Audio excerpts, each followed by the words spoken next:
Jerry Lawler has bruised ribs, and, well, with all due respect, he's also suffering from anal bleeding. From anal bleeding. Ladies and gentlemen, it is the world's wokest warrior, primitive-sided, toxic fanboy, aligned with the like-minded, Tony Tone Deaf, rocking with you. I want to welcome one and all to the COVID unit. What's up, everybody? How are you doing today? Sorry about my voice. It may be a little hoarse. It may be a little AOC, but we're here to talk about some wrestling.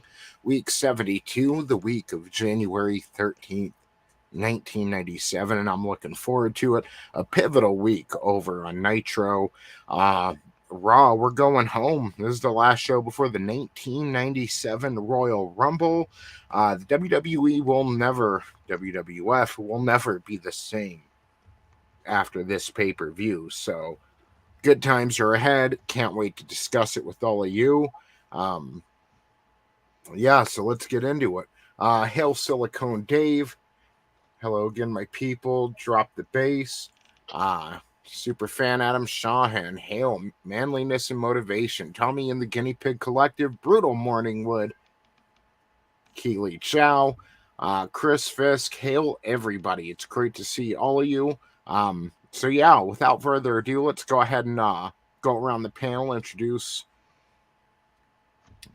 my guests for tonight. First, he's got the red, white, and blue running through his veins like he's Demi Lovato. He was born and raised in the USA. Like, I don't know, Osama bin Laden again. Him or Elon Musk. It's whichever you guys choose. Either way, none of them own Twitter. Ladies and gentlemen, Etep Wokuian from Etep Wokuian's Place to Be Reviews. Hey man, thanks for having me again. It's great to be here. Hail this wonderful panel and the chat, and man, I hope you feel better soon, bro. Thank you, man. Thank you. Yep. Good to be here. Yeah, I think it's because I ate, not thoroughly cooked bugs how Bill Gates wanted me to, so. You know, you got to be careful with the exoskeletons and make sure they're sautéed and cooked just right. Fucking thorax. Next up on the list. First off, hail the Gap After Dark. Great to see you. Thank you for the well wishes. Yeah, I wanted to go on Supreme Heretics channel. I was all ready, had the live stream all set up today, but again, I was sick, so I was like, I woke up to the notification going off of Supreme Heretic going live, and it kind of sucked too, because that was on my phone. On my TV, I fell asleep with it. I was watching a video, like Liberal Hive Mind or something, and it was on autoplay on my TV. Fell asleep, and it played all kinds of funky shit in the 3 hours I slept. I woke up to like a Fox and Friends interview with Donald Trump from back when they were impeaching him over Ukraine. Like, huh. So, good times. Now I'm going to have all kinds of great stuff in my home feed, in my suggested tomorrow. So, yeah, good times.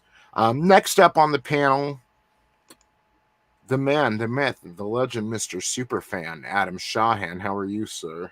Doing good, man. I hope you feel better. It's horrible this had to happen to the nicest guy in the world, and the work you do. Again, we're sorry that you're sick, but again, better you than me. Chris Fisk is requesting that you sing a song from Lilith for Adam. Ooh. Be like, we were born 80. Okay, I better stop while I still have 10 people. Oh, you still have a voice, Lower? Yes. Yep. No flannel-wearing lesbians here, ladies and gentlemen. Just wrestling action, good times. Alanis Morissette, go blow Dave Coulier in a theater. Or if you don't prefer that, you could always have Pee Wee Herman do you. Yes. Yes, my impressions are not on point today, ladies and gentlemen. You'll have to forgive me. I'm a little stuffed up. So, hail Papa Cotton. Great to see you, sir. You know, it's always nice to see Papa Cotton's messages actually go through now that he's not banned. And I forgot, hail Necro. How are you, sir? In the arms of a dumbass, Necro says. So, yes. Oh, yeah. Yes. Betcha. Good times for non-schlongs. So, yeah, what's going on in the week of wrestling, everybody? Have you heard anything? I'm confused because, well, with what we're going to be talking about here, like I forgot that this happened as quick as it did. Like I didn't expect. I knew this was going to be coming up. I didn't realize it was already here. So, and I didn't get through. I never was much of a SmackDown guy. I was usually working, so I just never really got into it much. Kind of the same. It was always on like a Friday or something. Like everyone's home to watch wrestling Monday nights, but it was Monday, man. Monday was for us the prime show, before the splits and all that kind of stuff. So, it's like I was gonna start watching Raw. I will say I think if you're gonna start watching the newer stuff, now is the time to jump in and start because I have been thoroughly entertained ever since 3 weeks ago, I think it was, when we first started. You brought it up that Raw felt different. Yeah, we've got Vince actually putting in effort now and talking to the guys in the back. We're gonna have to come up with realistic characters and not fucking plumbers and turkeys, but actual characters that people want to see that are cool. This whole Raw and the NXT was doing the same thing too, where they were doing the women's tag division in NXT. So like NXT from 2 weeks ago was pretty strong. I haven't got all the way through it, but I was like, man, this is actually making me want to watch it. And the same with Raw. And my bad. You're talking about like a modern Raw, not the Raw we're talking about. Even modern, yeah. Just the only thing that got me is they had a big tournament and it came down to the finalists, AJ Styles and Tommaso Ciampa a couple weeks ago. Ciampa won that tournament. He got his title shot. He won it against AJ Styles, and then he failed in his title endeavor. And then AJ Styles got a shot anyways a week later, so it kind of didn't matter who won that tournament. Both of them were getting a shot, Yeah. It's just a little weird. Like AJ Styles lost the tournament and he's getting the title shot anyway. So I don't know. Just kind of took the stakes out of the tournament a little for me. But yes, I think Frank agrees with you because he's complaining about it too. And as you know, Maggie was complaining about the Bobby Lashley match. She didn't like the way that went either, apparently. Yeah, I mean, overall though, it did have more of a wannabe Raw feel to it. The old school Raws this current week, all the titles being on. Obviously, it's like, okay, about damn time, with the exception of the main title, and then that's your go-to. I don't remember the Usos looking like bitches though. For some reason, they really look like a couple of little bitches right now. Just their attire, and it's just like, really, come on. Yeah, well, they were brought into this world through Rikishi's ass. What do you expect? Yeah, and again, Vince's head was up there, so yeah, maybe he's the father. Yes. But no, I mean, it's definitely got a different flair to it, if you will. No pun intended, definitely intended, than what we had seen before. So I'm still being hopeful. Silicone Dave says, no interest in current WWE. Give me NWA, WKS, ROW, HPW, and Luchas. I haven't heard of some of those, so I need to go out of my way to check that out. Watch some of their matches on YouTube or something. It feels like, regardless if you're watching WWE or not right now, it kind of feels like the business for a first time in a long time, and maybe it's just a small one, but it feels like it's on an upswing. It really does.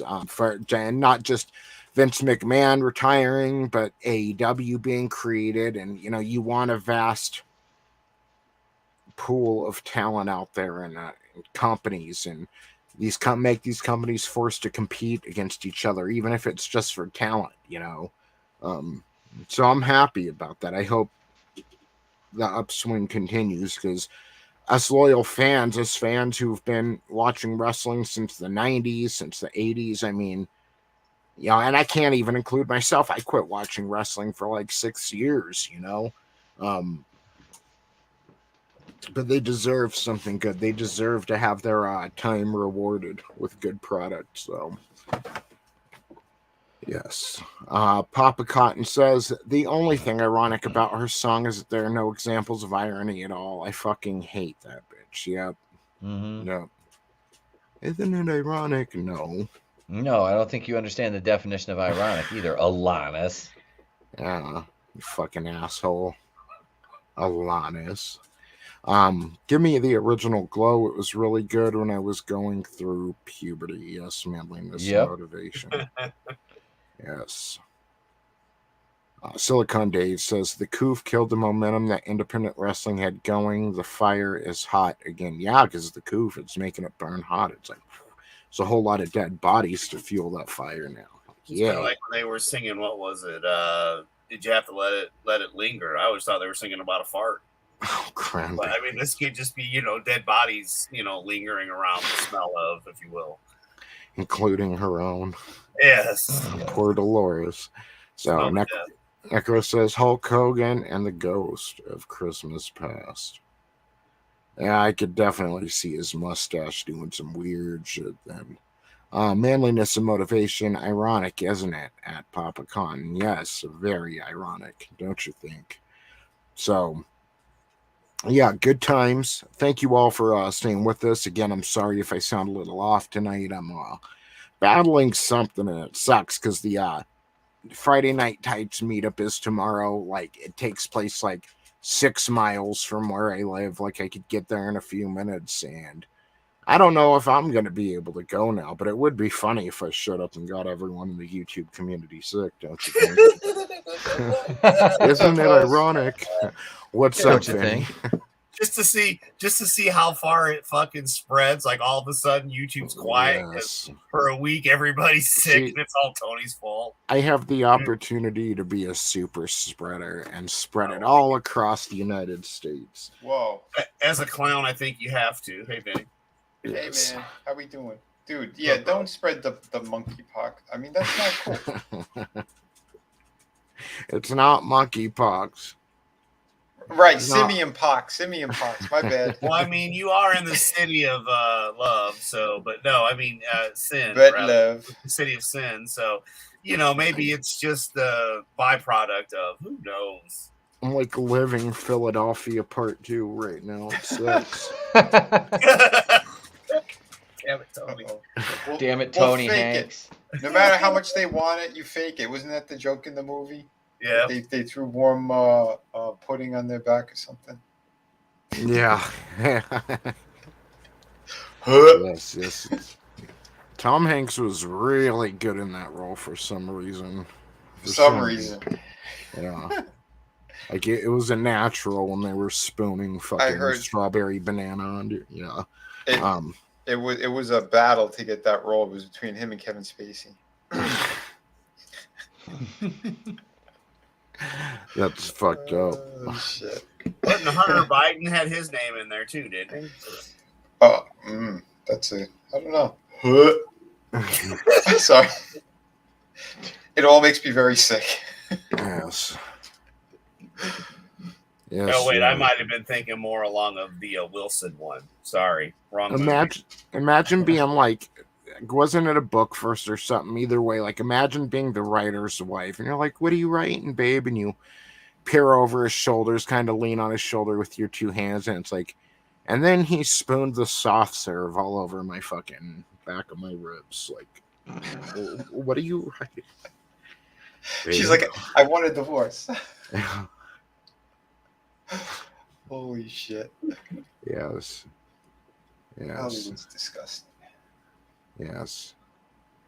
Weird movie. Tony Pox, yes. Vince and the Ghost of Sexual Lawsuits. Yeah, all his accusers didn't die. Weird. You could always blame it on Walton Pox. Like after Kevin Spacey, I just assumed the next death after or the next step after accusing a high-profile person is, death. So, looks like I was wrong. It does happen every now and again. It's still so stupid. Like, yeah, I get it. You shouldn't be spinning you know, you shouldn't be spending shareholders' money on that shit. But also, like, Vince is like a very small fish in a large pond when it comes to that shit. Oh, scum suckers? Yeah. Yeah, like we were saying back in the Weinstein days, he's just one guy. Like, he's just one guy doing this. If you think he's the only person doing that in Hollywood, you're insane, you know? It's a cesspool of garbage in Hollywood. Yeah. Yeah. It's not, you're right. It's not one or two big celebrities. It's a fucking shit ton of them. And it's never okay, but at least all the people that we're supposed to care about have millions of dollars to fall back on in a fucking, you know, edgeless pool in their backyard that looks over the Hollywood Hills. And, you know, what they about call the people an infinity pool. Yeah, the infinity pool. What about the people that you've never heard of? What about the people that don't make it and have to get traumatized in that way, and then nobody wants to listen to them? It's not fun to believe them. Yeah. Well, that's what they do. And then if it's a celebrity who knows too much shit, they'll try to drown them in their infinity pool. Or they'll do something else really nefarious and then claim that they were high on drugs and crash into a house. Yes, and this is what that brings us into Raw tonight, where Brett Hart asks Sunny if she'd like a shot at the mainstream, and all she's got to do is, you know, let him tickle her tonsils with a stick. Yeah. But the ironic thing was, it was never Brett; it was Davey Boy Smith. She confirmed it. I want me titty shot. Like, I want my three-way. I want my three-way with Brett's sister and with Sonny. Unbelievable shit. Yes, he does, Necro. Yes, he does. So let's go ahead and jump into this. Sucks that I'm sick because I have a new format here and I didn't get it completely set up today, but this will have to do. I have some screenshots of the episode. Etep on your end. Yes, like sir. If you put your cursor on the screen, do you get the slide pop up? Cool. Now rotate in a clockwise fashion. I'm spinning in my chair. Hang on, I'll show you. I'm going. Coming back around. Hold on, guys. Then use your tongue and make the alphabet on her no pots. A is for Alfred. B is for Pat. It's a honky tonk, man. Damn it. Oh my God, he was so annoying on commentary this episode. Yep, and so just like Jerry Lawler's annoying in main event bouts, and guess what we get tonight? Yep, a double header. Yeah, that was fucking brutal. Listening to Honky Tonk Man on commentary is not even... You know, like, where's Jim Cornette? I'd rather have him. At least he says funny shit. Like... Well, and this opening match took forever. Yeah. Well, let's jump into this. Again, it's week 72, January 13th, 1997. WCW Nitro comes to you from New Orleans, Louisiana, at the Superdome with a rating of 3.4. WWF Raw is still pre-recorded from last year, from December 30th, 1996, at the Necker. That was with a C and K, everyone. Please don't cancel me. The Knickerbocker Arena. Rating 2.3. I got ties to Knickerbocker in New York. Was that like a plantation? I don't know. No, it was an area there. Well, I better not say. Never mind. Yeah. It was a pepperoni plant. No, it was a neighborhood. I'll just say that. Yes.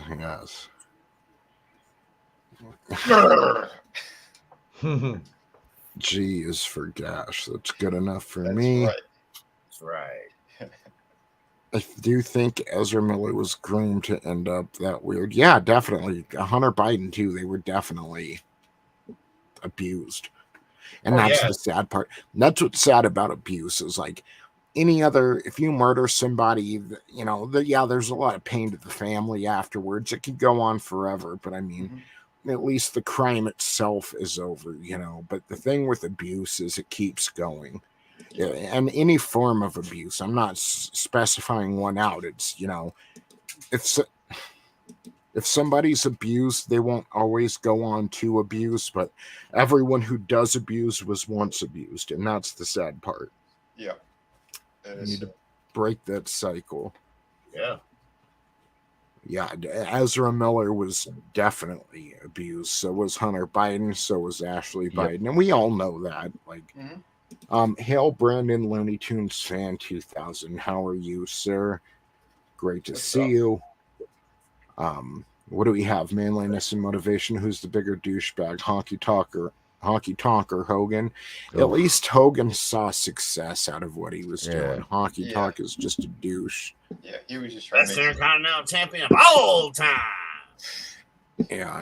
He was just trying to take whatever money that the wrestlers, again, lower level or mid-level cards, he was just trying to rob them left and right. Yeah. Like Hogan, he was at least trying to make money off his own brand and put himself first and all that. But Honky Tonk was trying to make money off everyone else, you know, everyone else's work. At least Hogan, he's like, put me in the main event. He was going to work for his money. So I hope that Hogan's ears have been ringing today, because I was talking about him earlier today, and we're talking about him again right now. And you know, yes, I'm sure they are, brother, but I can't hear them. I got so much pain. They shoot me up with Adderall 24/7. Yeah. And I agree, Papa Cotton. I fucking love Mean Gene. Yep. Yeah. So the winged eagle that I got from Amazon, I got for my brother for his birthday, and he showed up on his motorcycle today, and he got his birthday present that he didn't know he was getting. And he, you know, I said, it's kind of childish, but I'm like, you know, because I'm the older brother, and I'm like, he was always a Hogan fan, and I was a Savage fan, so I'm like, all right, whatever. That's awesome. Yeah, dude, it's just, you know, and there's 6 years between us. But it was one of those, you know, and I told him, I said, it's just like one of the $100 belts off Amazon, you know. I said, but I said, I got it, and, you know, I was going to do a review on it, and then I just decided not to. I said, but I got it for your birthday. So, because his truck just got hit a couple weeks ago. The truck that he had picked out, saved the money for, paid off. Some guy hit it and totaled it out. And he got another truck. He wasn't hurt and everything, but it was that perfect, like, childish, jokingly loving gift, and he loved it. He loved it. He said, but I am not fucking wearing it around my waist when I go home. Motorcycle, he's got saddlebags and stuff. He did put it in the bags. But he goes, I'm hanging it up just like how you've got it. Because I gave him a hanger with it, you know, a wall hanger. Yeah. Well, happy. So, yeah, bro. Happy birthday to your bro, man. That's right. Yeah, so Silicone Dave says, yeah, Superdome, so many memories under that roof. And I've never been to New Orleans, but I have been through Shreveport and, like, Poverty Point, Louisiana, and I've been through there because I live in Las Vegas, and we would go out to South Carolina with my grandma, you know, a couple times a year back in the day. So, yeah, man. And then I went and visited my buddy out there. He's kind of by DeRidder, Louisiana, like right off the bayou, where like you go into your vehicle and like there's just water collected in all the little areas, like the spot where you keep your change, there's just water because it's so freaking humid. Beautiful territory out there. Yes, especially when you're from the desert. Like, hail Horny Alf, great to see you, brother. Hope you're having a great night. Manliness and motivation, exactly. Abuse is like cancer, it keeps growing. And then you see like well-adjusted children like the McMahon children or the Trump children, you know, and it shows what happens. Like, Vince couldn't be there all the time. I'm sure they missed a few hugs. Same with Trump, but when they did have him in it, they would put everything down and, you know, be a good father to these children and make sure those children were raised and instilled with values. And that's something a lot of parents aren't interested in. They're into the initial attention grab, look at me, I have a baby, and then, you know, eventually that wears off at some point where everyone's like, oh, so cute, what are you gonna name her? And, you know, they kind of passive aggressively take it out on their kid. I mean, I'm sorry, but it's true. They start thinking about my life. I should get to go out, but you. It's like, hey, I didn't ask to be born, motherfucker. Like, Oh wait, I thought they blamed that on the cocaine and the and the GameCube. Yeah, but most of them too. Like most of them, they treat their kids as if they're like a pet or a novelty. You know? Yeah. Congratulations, Brandy Looney Tunes fan. I'm trying to crack 260 right now. I'm so close. God, but I got to tell you that 259 people subscribe to me. I love you all. You guys are great, and I appreciate every one of you.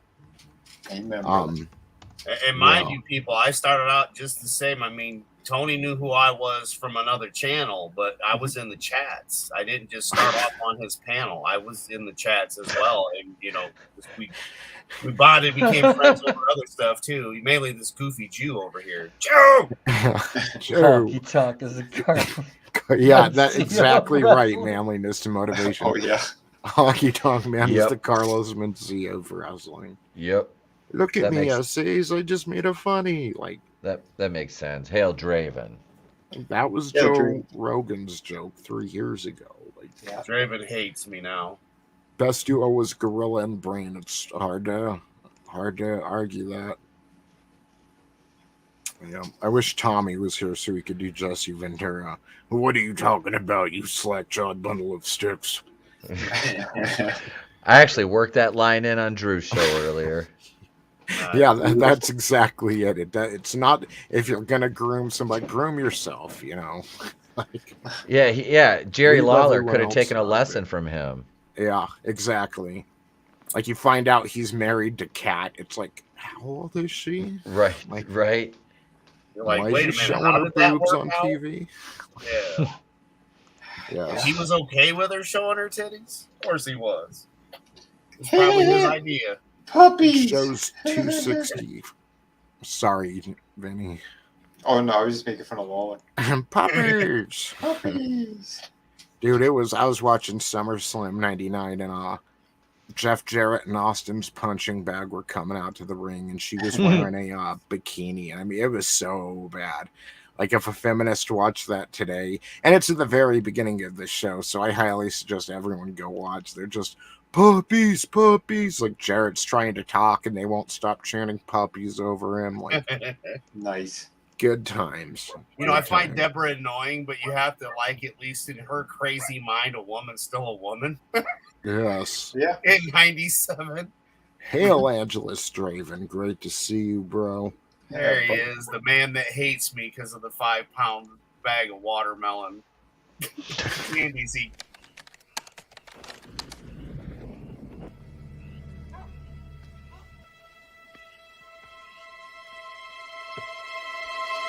Got the magic shit. I know if I could hit once, I could hit twice. My bad, Adam. No. That was perfect, dude. It was perfect. Yeah. Excellent. Do you guys mind taking over for 2 seconds? Like, I just got to let my dog in the room. Got it. Yep. So Vinny, that's what happened. His surprise birthday present was a 5-pound bag of Sour Patch Kid watermelons. Wow. That's some gift. He's like, it's gonna take me forever to eat them. I'm like, that's the point, you know. It's just one of those. It was on sale and not expensive, and his birthday. And we've been talking these gummies, dude. And he said the watermelon ones were his favorite. So we'll see next year if he makes that mistake again. Yeah, he's like, I'm never gonna have any more candy ever again. Adam's never having any conversations with Adam again. Yeah, Adam is literally like, oh, I got diabetes. Now you have diabetes. Exactly. As we said on Etep stream last night in the chat, as I was backing you up, brother. Exactly. I'm like, look, I've had it. Look, I already got the beatus. I've got the beatus. Right. So y'all, you know, I got the beatus. She's got the beatus. He might need to have the beatus. Well, we don't know what you got, but wouldn't you like to have the beatus too? So yeah, dude, if you can't make fun of yourself, then, you know, whatever. I'm a beatus, you're a beatus. Don't you want to be a diabetes? Everybody's diabetes. Oh. Well, hey, you didn't hear no diabetics dying from that COVID shit. No, the diabetes killed us. we're gonna get them in the Guinness World Book of Records. First vampire to have diabetes. That's right. Right? It's Draven and that thing that was in Blade 1. Yes. Yes. Very much so. But no, Vinny, thank you for understanding and rolling with the hits last night. Because yes, exactly. And again, it was a big ball at that point, and I was having a blast, gentlemen. Thank you. It was a joke, and I know you, Adam. I know you can take the jokes, and it's funny. Those guys are trying to make me look like I was the bad horseman. I'm like, no, I know, right? No, like, I'm not Benoit. No. I'm not Benoit. Do you know what I hate? Like, at least NyQuil, if it doesn't really fucking work, it knocks you out. Right. Mm-hmm. But DayQuil, it's supposed to, it won't make you drowsy and you'll feel better. And it's like, it doesn't matter how much I take, I still feel like Charlie Sheen in the last season of 2.5, man. Like, it's. Do you feel like you have ads? Yeah. 3.5 Tiger blood. Tiger blood, baby. Tiger blood. Like, Tiger I feel. blood's dangerous. Yeah. Yes. So, yeah. Let's go ahead and jump into the wrestling. If you actually think that I was just the right gay guy, gay guy, gay guy, gay guy, gay guy, gay guy. Yes, ladies and gentlemen. So, you're WCW champions, the world champion Hollywood Hogan, tag team champions, the Outsiders. Your world television champion, Lord Steven Regal. Did I go over the U.S. champion, Eddie Guerrero? Ultimo Dragon is the cruiserweight champion. He is headed back to Japan, from what I understand. And your women's champion, who we saw one match on Nitro, then the finals at the at Starrcade. Now we haven't seen her since, is Akira Hakuto. So, you know, Medusa gave up everything and burned all the bridges she had to go over there, and now she's just kind of chilling, you know.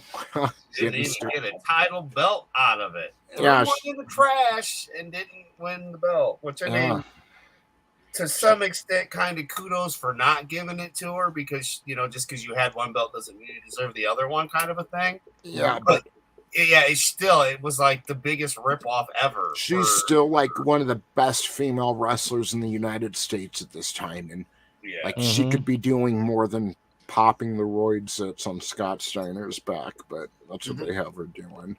Roid Pimples Popper. Yeah. Damn. Dr. Pimple Popper, MD. Yes. So, Raw begins with a recap of Psycho Sid attacking Etep Lothario. Jose Lothario's son, Pete Lothario, took a Sid powerbomb through a table in the locker room, and the table didn't even break. Yeah, that looked fucking painful. Also, something we didn't see was yesterday on WWF Superstars. Bret Hart was wrestling in a match, and Steve Austin attacked Bret Hart when he had someone, whoever it was, in the sharpshooter, and that ended with Steve Austin Pillmanizing Bret Hart. So that leaves us the question, what condition is Bret Hart going to be going into the Royal Rumble this Sunday? Make sure to join us next week. We're going to watch party the 1997 Royal Rumble. If you have Peacock, I would love it if you joined us. We could all watch it together. I'll let you know when we're starting the show. And yeah, that'll probably be our last watch party until WrestleMania 13, unless you guys want to see NWO Sold Out, which is the only NWO branded pay-per-view, but it's not very good. He said, but it's not very. Yeah, it's not. Like, it really isn't. Like, it was an interesting concept, and it was cool that Bischoff was willing to take risks, but it's not very good. Damn. So, and the only good thing that happens on the pay-per-view is reversed the next night on Nitro anyway, so. Yeah. Yep. I don't think I ever watched that pay-per-view, to be honest with you. I did. Me neither, but I know about it, so. Yeah. I mean, that's the thing, though. It's like, well, you are among friends, and we have been having fun, so I guess maybe we should do the bad with the good. I don't know. Questions, But yeah, man, either way.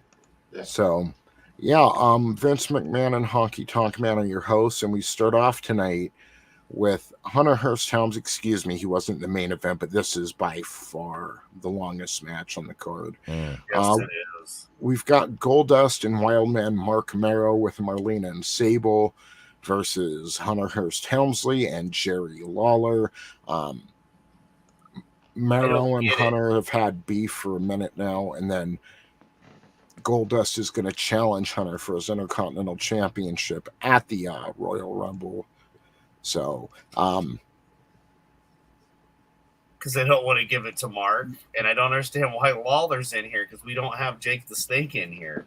It's like they just randomly threw people in there. Well, we're not doing that with Mark. What can we do? Tie him up with Lawler. Yeah, I know Lawler. Yeah, I never enjoyed when Mark against Hunter. They should be going for the belt. You know, Mark and Hunter. Yeah. Hunter Hearst Helmsley and Jerry Lawler defeat Goldust and Wildman Mark Marrow via DQ. And Goldust he ties Hunter up into the top rope and begins choking him. Won't let go after the 5 count. Lawler tries to get him off, and Goldust knocks Lawler down. Yeah. Not good. So Goldust has lost his cool. He's angry because if you remember a few weeks ago, Marlena accidentally got hurt, and that's how Raw went off the air, and she was laying there crying. And I think Goldust went to hit Helmsley, and Helmsley ducked, and he hit his girl. So he's mad right now. He's one mad bundle of sticks. Goldust is. So yeah. Goldust was really upset after the match and after the past few weeks tournament, including injuring Marlena. Honky Tonk Man mentions during the match that Helmsley will keep his cool at the Royal Rumble, how OJ kept his cool today on the witness stand. Dude, there were so many references in this episode that today they'd be like, we're not doing that. We're not saying that.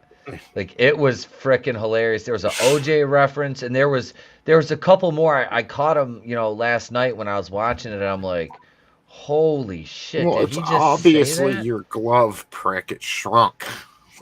Blood got soaked all over it. Yeah. But, very daring for the time frame, because in 2022 this shit would not be allowed. Well, think about it. Your DNA is all over the fucking scene.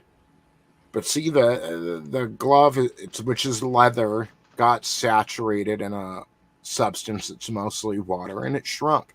It couldn't possibly be his. You must have quit. And all the white people were like, yeah, we're not racist. And what's good is after they locked up OJ, they went out there, they were diligent, they worked hard, and they found the person that almost cut off Nicole Simpson's head. Yeah. Thank goodness. Yes. It was a great day when her and Ron Goldman's killer were brought to justice at the same time, and didn't go to prison for sticking up memorabilia collectors in a Vegas hotel room. Yep.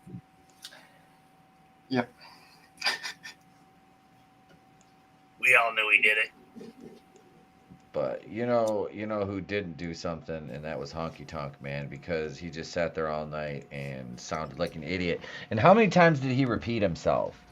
Like during the course of that, like everything he said was just ridiculous. Oh, Tony, you're on this promo. This was Sid isn't an empty Alamo Dome where he says. Oof. Once a great German philosopher said that in the act of fighting monsters, be sure not to become one yourself. But Sid will have to become a monster to take what is his, the WWF Championship. Shawn Michaels will have to become a monster too. But the look Shawn will give Sid will be a look that his mother and Jose Lothario and all of his friends and everyone in Shawn's hometown will see, and that look says it all. Vinny, that look says, Sid, you are the man and the master and the ruler of the world. I walk into this ring, I'm mad, and I walk out. I'm mad. Master of the universe. Oh, God. Dun, dun, dun, dun, dun, dun, dun, dun, dun, dun. Okay. Whatever, Todd. So Nitro begins. The credits come on for Nitro, and it shows the street, getting blazed up, the fucking fire going through the street, but the opening cuts off, and the Giant is angry. He's smashing up shit backstage. Where is he? And fucking, he gets to the NWO locker room and just knocks the fucking door down. All the NWO is in there. Hogan and Bischoff are way in the back. He was looking for Jose Lothario. Yeah. It's like, where's his son? Where's this old man? Yes. So, fucking Giant busts in the door. He calls Hogan a coward, and he calls him a four-legged feline.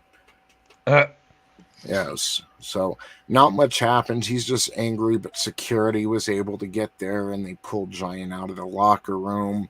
Then we go over to the arena, where Tony Schiavone and Larry Zbyszko talk about, they just heard a little while ago that Hogan decided he won't defend against the Giant. He won't defend the World Heavyweight Championship against the Giant at NWO Sold Out, and that's why the Giant was so angry. Then we go into our first match, Chavo Guerrero Jr. versus Mr. JL. Chavo wins this one via a moonsault press in 4 minutes and 16 seconds. So, yeah, we started off. That was fun. Yeah, we started Raw with fucking Goldust and Mark Maron. Look, this match was 11 minutes and 23 seconds over on Raw. WCW, the match was 4 minutes and 16 seconds. So way more entertaining. Yeah. So over on Raw, we come back from the commercial after Psycho Sid was in the Alamo Dome, and Shawn Michaels is in San Antonio too. Oh, this promo. Yeah, and Vince recaps the history between Shawn and Sid. The Survivor Series attack on Jose Lothario, all the way to last week with the attack on Pete Lothario. Shawn Michaels says that Sid was talking about bringing out the monster in HBK, but nobody can be as cheap or low down as Shawn Michaels. He is a monster, and he and the people of San Antonio will defeat Sid. Shawn isn't defenseless like Pete Lothario, and Sid will fall to him. You can be the master, and you can be the ruler of the world all you want, Stalin, but you won't be the WWF champion. Vince asked Shawn about the pressure of everyone counting on him to stop Sid, but Shawn says he doesn't let people down. The WWF has put pressure on his shoulders for years now, and he delivers better than the Postal Service. Nobody can work their ass into the ground like HBK. So when the promo ends, Bret Hart's music hits, and he comes out dressed like this. Like, he's going to be on commentary tonight. Oh, his outfit was fucking hilarious. Yeah. It was. I'm like, what is he? What was that group? Shit, they sang. Was it I Want You to Know I Did It All for Love? They sang Let's Talk About Sex. You know, no, let's talk about sex. Color Me Bad. Color Me Bad. He looks like he was from Color Me Bad. Thank you. The name has eluded me. I was like, what the is he wearing? Like, I understand it's 97, but damn, homie. Let's talk about sex. Wait, was it because maybe he's a fan of Interview with a Vampire? LaHart? LaBret? I don't know. Like, is it instead of Lestat? I'm sad because I was Kirsten Dunst's age, so I remember watching that movie when it first came out, and I'm like, God, she's going to be so hot. And, she was cute for back then, Again, I was the same age, and then... And you're like, you're wrong! Ugly face, hot body contest, she's winning. Yeah, because her body was pretty damn slamming at one point at least. I thought the same thing. I'm like, hell yeah, Chelsea Clinton, what's up? And never. Tony, God damn it, Chelsea. Then it turned into his mother. I never lost respect for this man until he opened up that mouth and uttered those words. Who? Oh, fuck. I do not have sex with those women. Hey. 1992 was a long time ago. True. So back on Nitro, Schiavone and Zbyszko talk about the situation between Giant and Hogan, and Zbyszko suggests that Giant train with Roddy Piper, someone who's beaten Hogan in the middle of the ring with the sleeper hold. Then Mean Gene interviews Hacksaw, who was put down the red, white, and blue and picked up the purple and gold of WCW. And he's been grabbing the bull by the horn lately and doing something about the NWO, and Mean Gene respects that. Hacksaw says he represents the purple and gold, and he was watching the NWO run wild on WCW, and somebody has to do something about it. He can't do it alone, but he's going to sure as hell fight his ass off. And then he says, Sting, where are you? Be a man, Sting. And then he heads to the ring to fight Super Callow, but that doesn't happen. Sting grabs his ass by the fucking hair and gives him a scorpion death drop instead for calling him out. He got Etep dropped.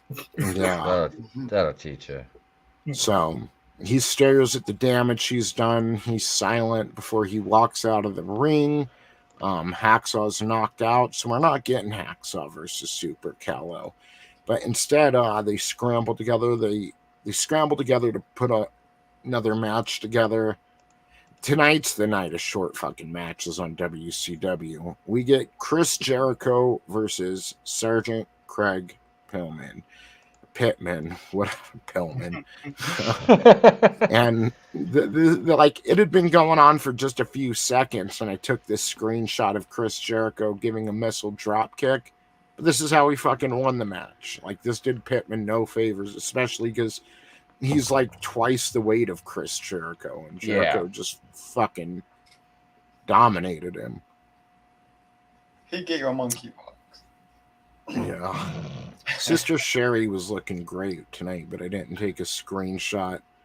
But yeah, next we get Harlem Heat with Sister Sherry versus the whatever the hell the name of these people are. High Voltage.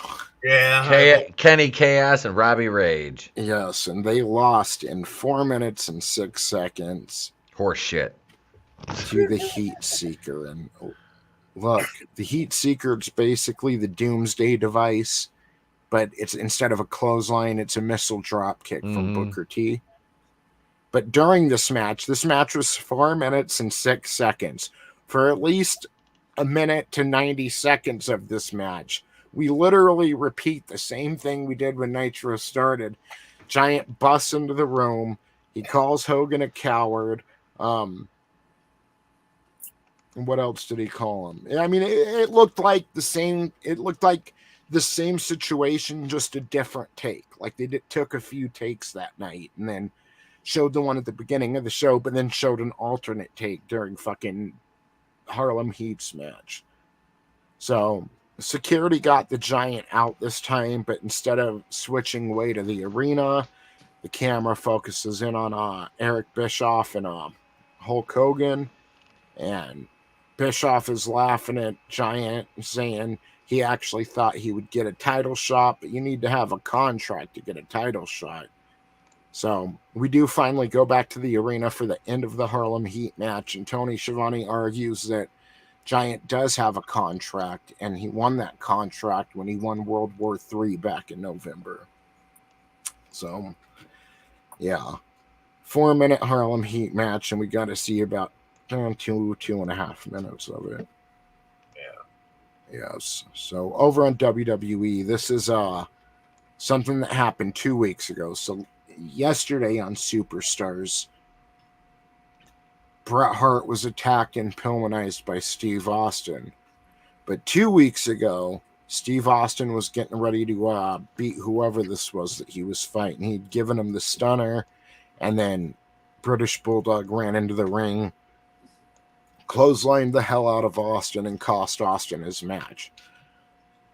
So Austin's kind of, feuding with half of what will be the Hart Foundation. Yeah, he's not happy about it. So our next match is going to be Davey Boy Smith versus Rocky Maivia. Decent match, you know. The Rock's still very green, but they went about 9 minutes and 12 seconds. One thing about this match, Owen Hart came out because if you forgot, we've got Brett Hart on commentary. So Owen Hart comes out and starts talking shit to his brother and stands in front of him. While that's happening, Bulldog and The Rock go to the outside. Like, Rock clotheslines Bulldog and they both roll over the ropes. So Owen's unaware this is happening, but they go to the outside. He's blocking Brett from going to help Davey Boy when Steve Austin shows up. Clips Davey Boy's knee with his shoulder and then gives him a stunner on the outside. Owen's unaware. Brett's trying to get through Owen, but Owen won't let him. Then Owen turns around and sees it. He's pissed off. So he chases after Austin because, again, Davey Boy Smith and Owen are the tag team champions. So him and Brett go after Austin on the ramp. Then Owen goes back over to British Bulldog, makes sure he's cool. While that's happening, The Rock slides back into the ring and wins by countout. Yeah, so let's see, we've got him winning by a shoulder breaker and now a count out. Yes. At least he didn't win by a high cross body again. I know. So next up we go to Black Lives Matter. And yes, Jamie Dundee. God damn, Jamie Dundee, I tell you what, Jim Ross, happy face, son, bitch. We go to the Nation of Domination. And Vince McMahon is like, Farouk, the Royal Rumble is everybody for themselves. Winner gets a shot at WrestleMania. So will it be a nation divided at Royal Rumble? And Farouk was like, man, hell no. And that was kind of it. And then he's like, hell motherfucking no. So then Vince asks Crush, what about his main event match against The Undertaker tonight? And Crush said, which I wonder who's going to win that.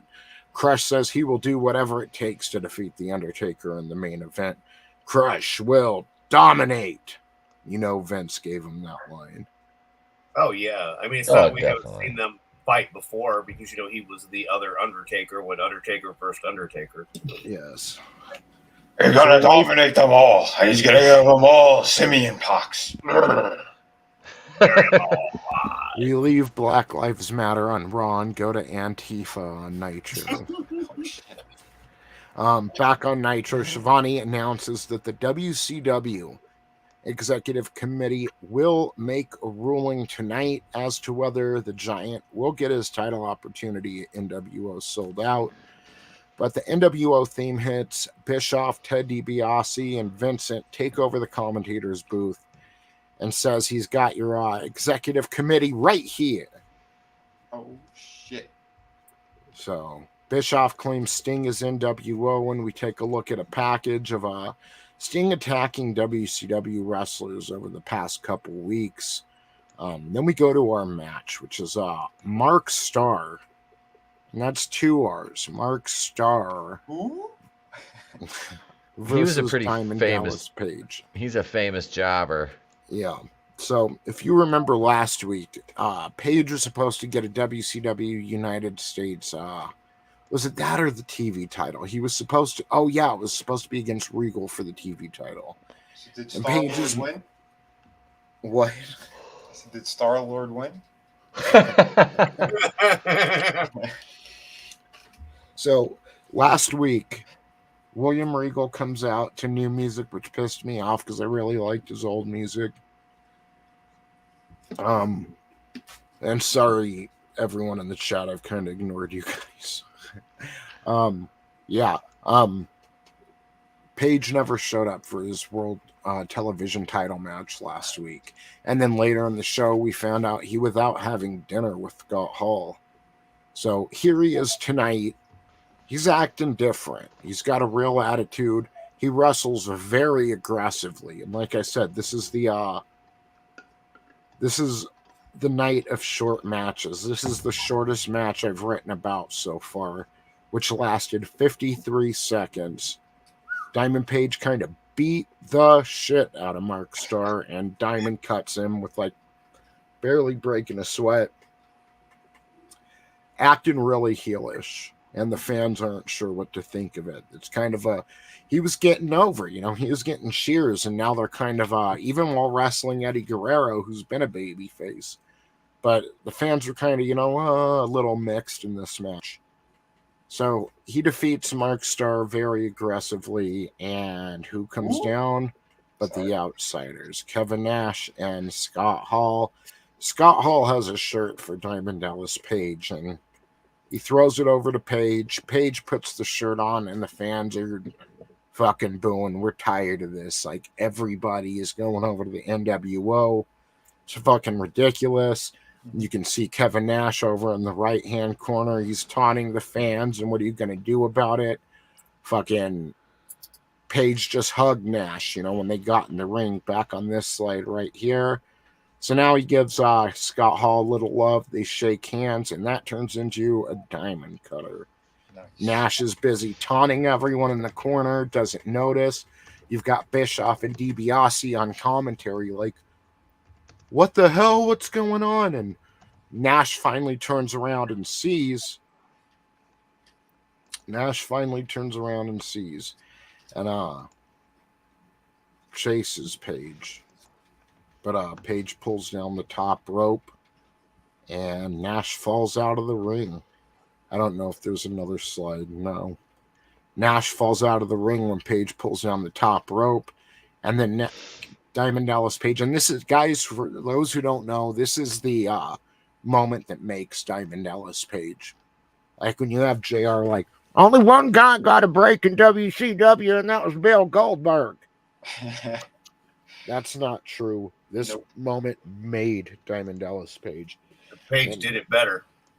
Yeah. Mm-hmm. Yeah. He kind of did it organically, too. He was just so cool. The fans fucking... And that's what WCW needs right now, because they're not really viewed as cool versus the NWO. Yep. Only when it's Disco Inferno against the NWO. Exactly. Alex Wright. And Lex. Glacier. So, yeah, fucking the fans are going ape shit, and fucking Page escapes through the crowd, and Bischoff and DiBiase are like, he's gonna pay for this. He's now enemy number one. Like, we're gonna go after him, and fucking the fans just ate that shit up. So I didn't know this was coming tonight until the fucking Outsiders started coming down there with the shirt. And I was like, hell yeah, I wasn't expecting this. So good times. I still almost couldn't believe it happened, though. I thought maybe they came down and, for the life of me, I thought we still had a couple more weeks before this happened. But, yeah, surprise. This is actually supposed to happen. Mm-hmm. And this is from Scott Hall and Dallas Page. This was supposed to happen a few weeks ago when they were in Atlanta at the in Charlotte. Yeah. And the card was so stacked that they didn't want it to get lost in the shuffle. So they moved it up like I think 2 or 3 weeks, maybe a month, however long ago we were in Atlanta. Wasn't that long ago though. Right. Maybe the week before Starrcade. Oh yeah. No, this was one of the defining moments of anti-NWO.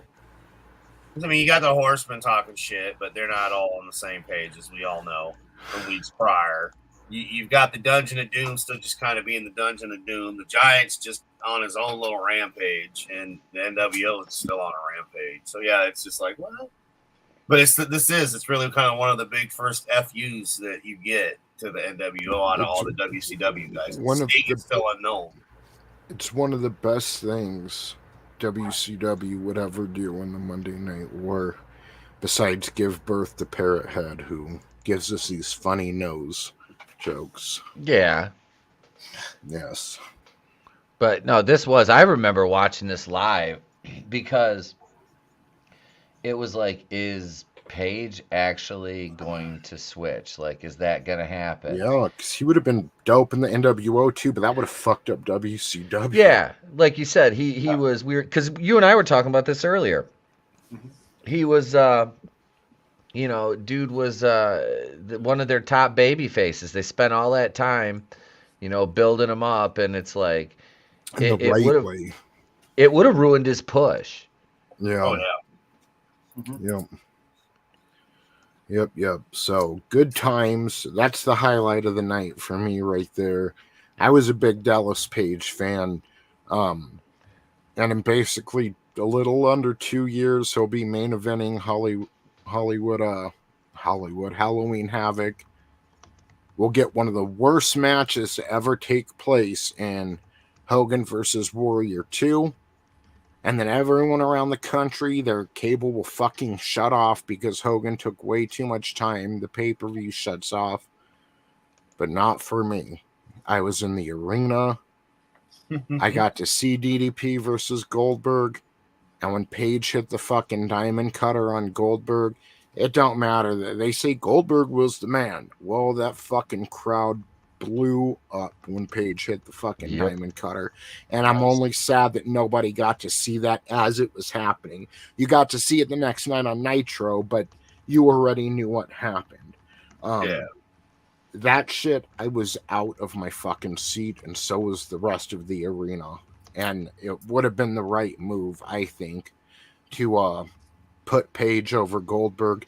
And even if they wanted to do it at Starrcade, I would be willing to sacrifice seeing it live to have that happen. Because Goldberg wouldn't have been too hurt from it. He'd still be able to go on a main event, but that shit would have projected Diamond Dallas Page into the Elite. And they didn't do it, so... Yes, I agree, Silicone Dave. DDP is better than Goldberg. And look, that was Goldberg's best match he ever had, hands down, and it was because of Page. And they were good friends, but just that chemistry they had together, it was perfect. Goldberg will never have a better match than what happened at Halloween Havoc. And because of Hollywood fucking Hogan having to get his win over the Ultimate Warrior, we'll never get to see it. And look, this is a night where, of course, like I said, Hogan versus Warrior 2 happened, but we also got, which is very underrated and not talked about, we got the first time Sting and Bret Hart wrestled, the Scorpion Deathlock versus the Sharpshooter. That as well, where, it could have been better, but it was just so cool seeing those two in the ring together. It felt like you were witnessing history. So WCW had a problem with really hyping that shit up correctly. So they were very focused on like one thing when they had multiple big things happening too. That's the weird thing. Yeah. So instead they put all their focus on the worst thing happening, which was Hollywood versus Warrior. And sure, Hogan was in the back like, well, brother, the fans want to see it. I'm just trying to make money and trying to make everyone else money. No, dude, if Halloween Havoc didn't have that match, if they would have saved that till Starrcade, then Halloween Havoc 1998 would have been just the perfect pay-per-view. It was just such a fantastic show besides that one match. So, yeah, coulda, shoulda, woulda, 20 years of one wrestling brand later. Right. So, and now that man's not even running it. Yeah. Speaking of fantastic matches, we got Dean Malenko versus Eddie Guerrero next. The thing with Eddie Guerrero is this. And, real quick, before this match, I just didn't feel the need to take a screenshot, but we got one of the black and white NWO segments where the outsiders are talking smack to the Steiners, who will vie for the WCW Tag Team Championship at NWO Sold Out. That's right. Scotty Steiner's back in action. Everyone can relax. So, Dean Malenko defeats the current WCW US Heavyweight Champion Eddie Guerrero. I say that so white. In 12 minutes.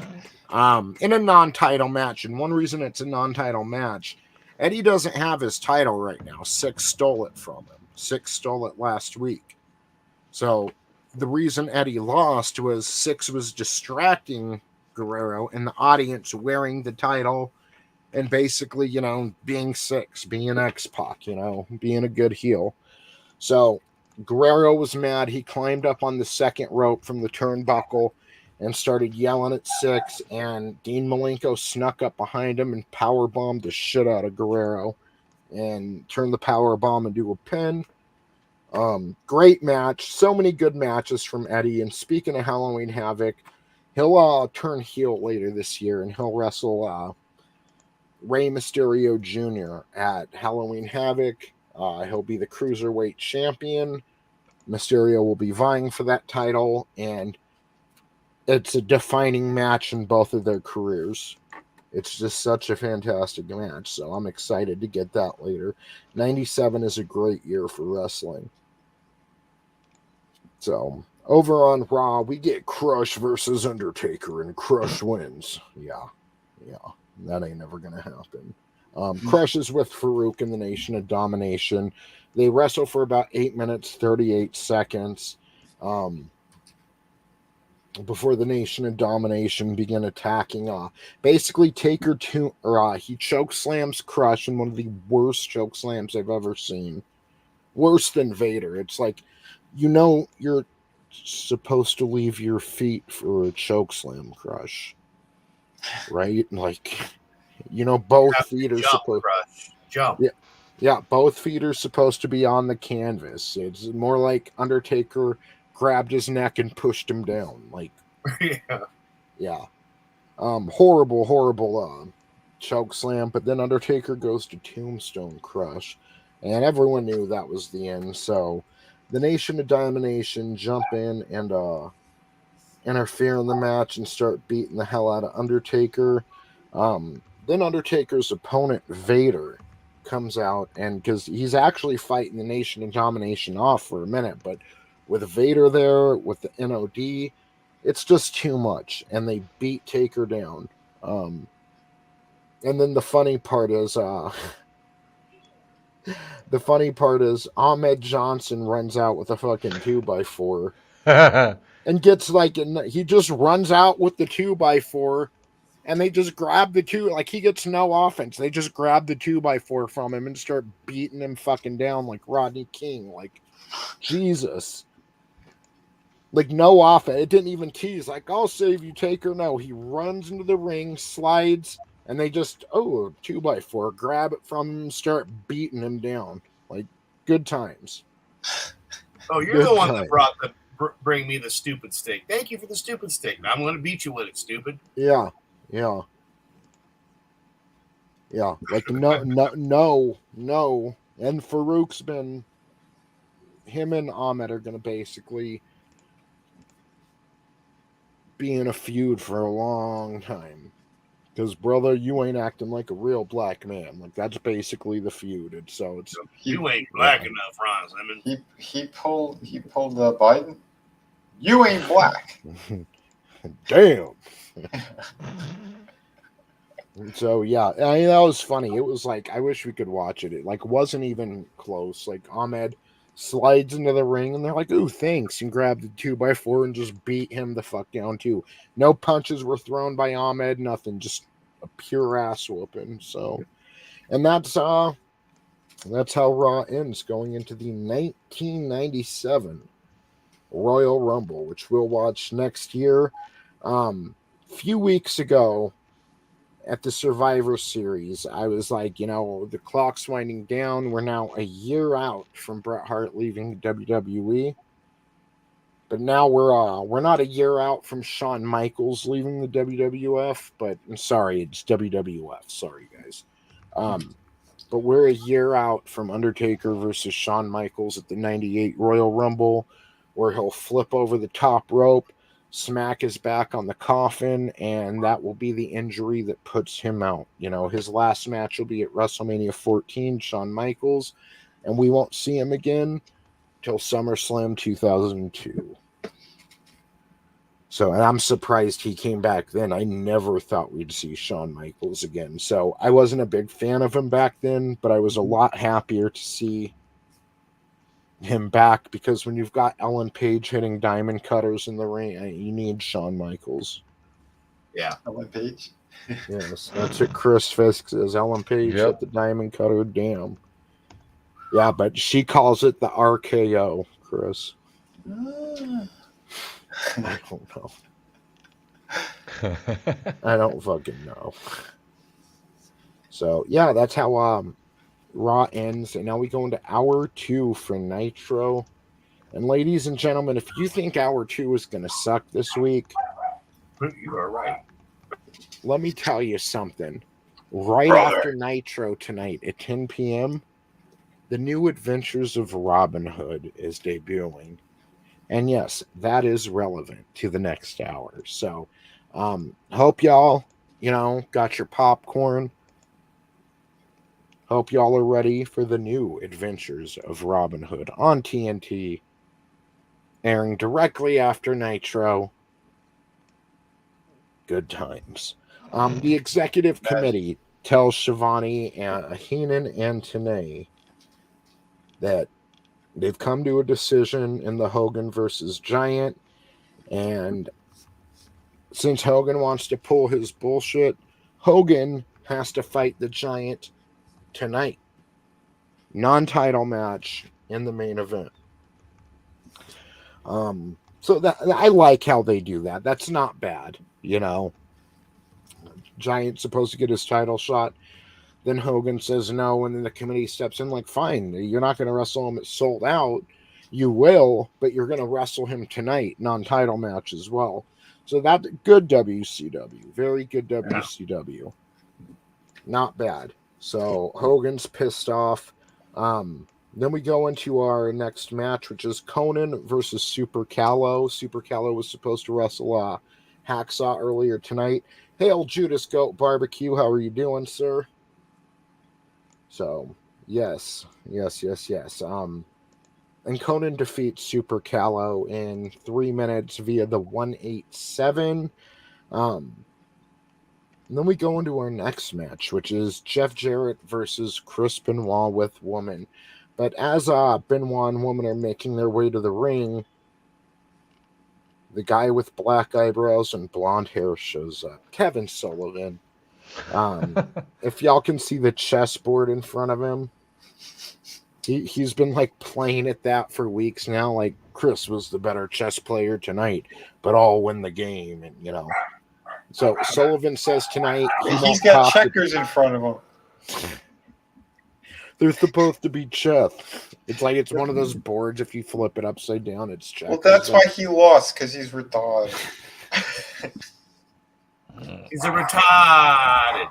Oh yeah, what Woman's like, Kevin, will you make love to me tonight? He's like, stop, I'm playing checkers. He's like, I'll write something in for you and Benoit. Yeah, you go play with him. Yes. So Sullivan says that he won't talk to Benoit because talk is for lovers. If Benoit wants to play chess with Sullivan, the next week Sullivan will take the board back, and then he hits the board. He backhands it. Yeah. So the fucking Woman comes out looking beautiful tonight. She's got her hair kind of poofy and curly, and it fucking looks fantastic. I think I took a picture of it somewhere. But yeah, so then we go into Chris Benoit versus Jeff Jarrett. There's Woman right there on the left. Jeff Jarrett's about a Fargo strut, and how this match ends. Benoit's actually kicking Jarrett's ass pretty good. Jarrett's hair looks nicer than hers. Sorry. Yeah, it does, right? Maybe he spent more time on it. Yeah. So, yeah, Jarrett's had beef with Benoit because Jarrett keeps saying he's a horseman. And with all the horsemen besides Flair. Last week he called Arn Anderson the horse's rear, and he keeps talking about himself like he is a horseman, and Benoit's like, you are not a horseman. I was handpicked for this. You can't just walk in and say you're a horseman. So Benoit's actually kicking Jarrett's ass pretty well. And he has Jarrett against the ropes when Arn Anderson, Deborah, and Steve McMichael come out. So Jarrett's back is against the ropes right next to Mongo. Mongo tries to grab the Halliburton briefcase from Deborah, but Deborah doesn't want to see her new boyfriend get hit. And she won't release the Halliburton. So fucking Mongo's fighting to get it from her. Finally pulls it away from her, turns around and swings.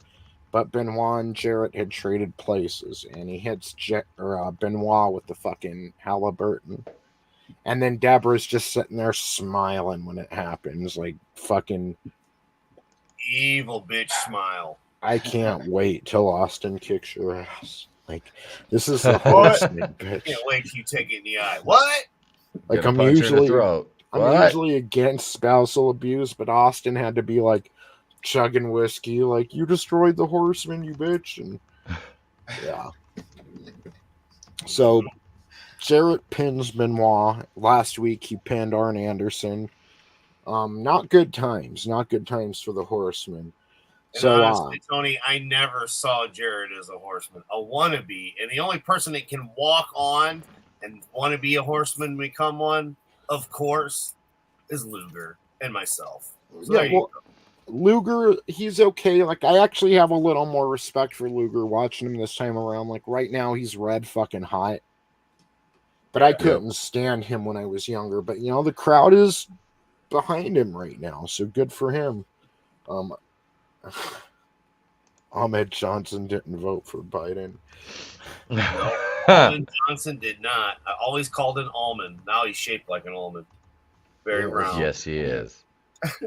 Better than Chris Lee knows best. Yes, Silicone Dave. I'd rather watch the new adventures of Robin Hood than Chris Lee knows best. So, yeah, Mean Gene, and you can see Deborah smiling. You know, and I gotta say, I never liked Steve McMichael as a horseman either. He's just lame. Like, dude couldn't even wrestle yet. And they're like, you'll be a horseman. Like, no, the horsemen are supposed to be the elite. You're a horseman. Yeah, I would have rather seen Dean Malenko as a horseman than fucking Steve Mongo McMichael. Give it a few. He will be. He will be. I liked him when him and Benoit were horsemen. I thought that was a good. Addition, having those two. I'd rather see Eddie Guerrero. Like, fuck Steve McMichael. Yeah, Guerrero. Get back to the commentator's booth. He would have worked.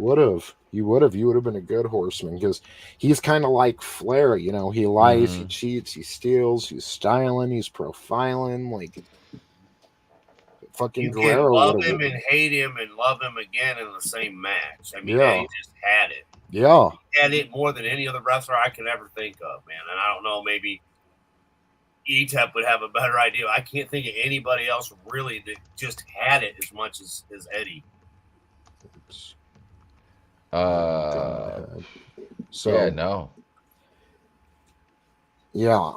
Benoit's fucking pissed off. So Mean Gene comes out to interview the horseman, sans Flair.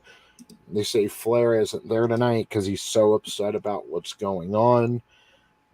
Benoit takes the mic and said, we're going to resolve this right here, right now, tonight. The horsemen represent an elite team, and McMichael should know what that's about. If Mongo wants to continue being a horseman, he needs to quit fumbling the ball. Benoit was hand-picked by Arn Anderson, but Steve McMichael became a horseman by unfortunate circumstance. Benoit could care less if Deborah badmouths him, but if Deborah badmouths Woman, well, Deborah doesn't want to go there. Woman isn't plastic. She's zero silicone. Woman is 100% woman from head to toe. Mongo, and I just give it to Mongo here. He's like, look, I made a mistake, Chris. I'm sorry. So Mean Gene then mentions Flair didn't show up tonight because he's so sickened by this. And then Benoit's like, yeah, where is Flair? But Arn Anderson gets on the mic and says they're a team and they do need to resolve this. Benoit Benoit tells, and then fucking Benoit gets back on the mic and he tells Mongo after he apologized to either shape up or ship out. So Deborah gets on the mic and was like, woman, Benoit, I really love you too, and I am just so devastated by all this.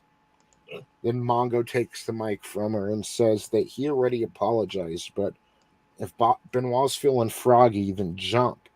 And they went after each other, but Arn got in between them and was like, damn it, I still have to wrestle Rick Steiner in a few minutes. I can't deal with all this right now. And Arn Anderson turns around and leaves, and everything is left unresolved. Love it. So next, that never happens there in WCW. WCW. Hail Chris Patterson. Thanks for the shout out, bro, for my birthday. Brother. Yeah, that's my brother. Oh, yeah, man. Fucking happy birthday, bro. Happy birthday. Yeah, his birthday was on the 2nd, but it was really cool that, because I told him, I was like, yeah, we do the Monday, on Tuesdays, we do the Monday retrospective. He's like, oh, do you guys do older wrestling? I'm like, yeah, we're doing the Attitude Era. And he's like, oh, and then, once we started talking and everything, I text messaged it to him. So yeah, I wanted him to know that. But yeah, man, this is what I do every Tuesday with these fine gentlemen here. Yes, it's the greatest time to be a fan of professional wrestling. You know it. Yep. Yeah. Is Benoit a biologist? How can he know what a woman is? Very good point. Hail Tommy and the Guinea Pig Collective. Great to see you, sir. Hail Tommy. Nibble. Hail Tommy. Watch your toes, motherfuckers. That's right. Yes. Fuck CenturyLink. Yes. Hashtag fuck CenturyLink. I gotta hashtag that real quick. And all their stupid non-internet asses. Mm-hmm. There's 2 hashtags I care about. Hashtag fuck CenturyLink and hashtag tits out for Hans cock. That's Everything right, else, yeah. So next up, we get a member between 2 people who will be flock members one day. Scotty Riggs, who still comes out to the American Males music. Leia used to flock my member.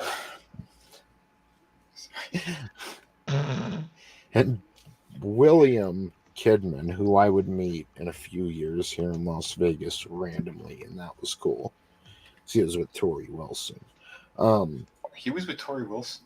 Yeah. Good for him. He was a good wrestler too. Oh yeah. Me and my buddy, we went onto the strip. We were drinking cognac. We were drinking Crevassier.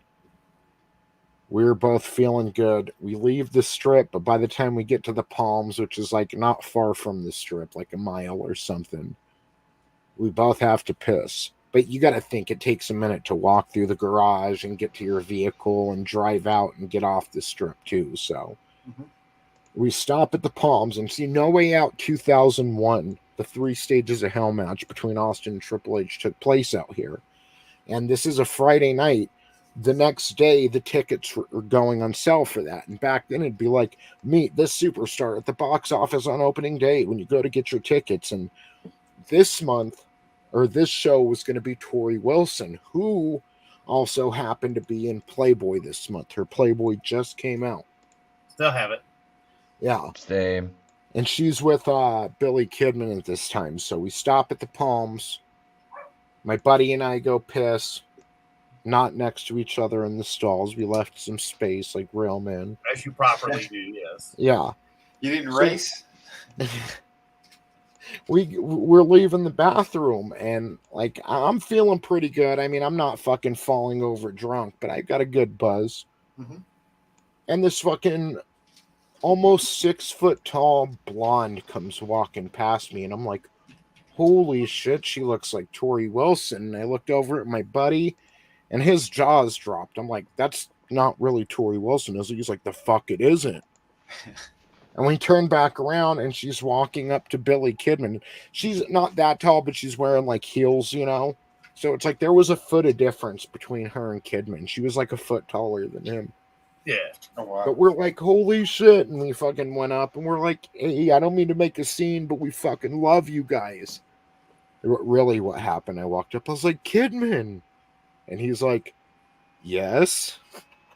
And then so go fuck like, your old lady, and there's nothing you can do about it. Yeah. Okay. I'm like, we fucking love you guys. We're huge wrestling fans. And they're like, well, it's good to meet you. And fucking shook both of their hands and talked with them for a few minutes. But, let them go on. They're, like, obviously trying to spend time together in the casino, maybe play a little bit. So, didn't want to, like, create a crowd around them or anything. So, we just thanked them for what they did and just randomly walked into Kidman and fucking Tori Wilson. So, nice. Yeah. It's really funny though, Tony, because I've had dinner with celebrities and by accident even, and that's the thing. People just forget they're people too. And if you do something like that, and you're just like, hey, really nice, I enjoy what you do. Thank you. I mean, I love Kidman in this match. By the way, it's young Kidman, but I mean, it's just that easy, dude. If you're an asshole to somebody, of course they're gonna be an asshole back. But as a fan, if you do it the respectful way, and then the way that most of us are, it's just like, just want to let you know, big fan. We're not really after anything. I mean, yeah, it's really great to get stuff signed and whatnot, and it is kind of funny to pay for fucking signatures for shit. Where it's like, look, we're supporting you, but again, that is kind of the way the circuit, us older guys saw the circuit, right? You come in young, and then you give back when you're too old to wrestle anymore, but then you hit the conventions to make $1. So I respect that aspect of it as an old wrestling fan myself. Do you guys know who Zach Baggins is? Mm-mm. From Ghost Hunters or Ghost Adventurers or whatever. Is he the ginger? He's like, I don't know. I fucking rub my nipples at him because I didn't know who he was, and a couple friends. It's right when the show was in its first season too. They're like, that Zach Baggins. I'm like, is that a fucking Hobbit or something? Like, who the fuck is Zach Baggins? And they went over like, we love you. And he's like, well, it's good to see you guys. And I was behind him just rubbing my nipples. And he looked up and saw me and gave a weird fucking look. He's like, all right, guys, well, nice to meet you. And it's a little offended, but I didn't know who he fucking was. So fucking. Right. Well, that's how I had dinner with Vince Vaughn, dude. He just was. We were already at IHOP eating, and he came in, and he was taking up a big section. We got up to leave out of respect. He's like, "Where are you going?" And I'm like, "Well, they're just clearing everybody out." And I'm like, I know who you are. No big deal. I said, we'll leave you. He's like, "No, please stay." Oh, that's Wilson was busy tonight and couldn't join me. Right. So and I was like, "Wow." You meet somebody like him, and you realize, when you see Wedding Crashers.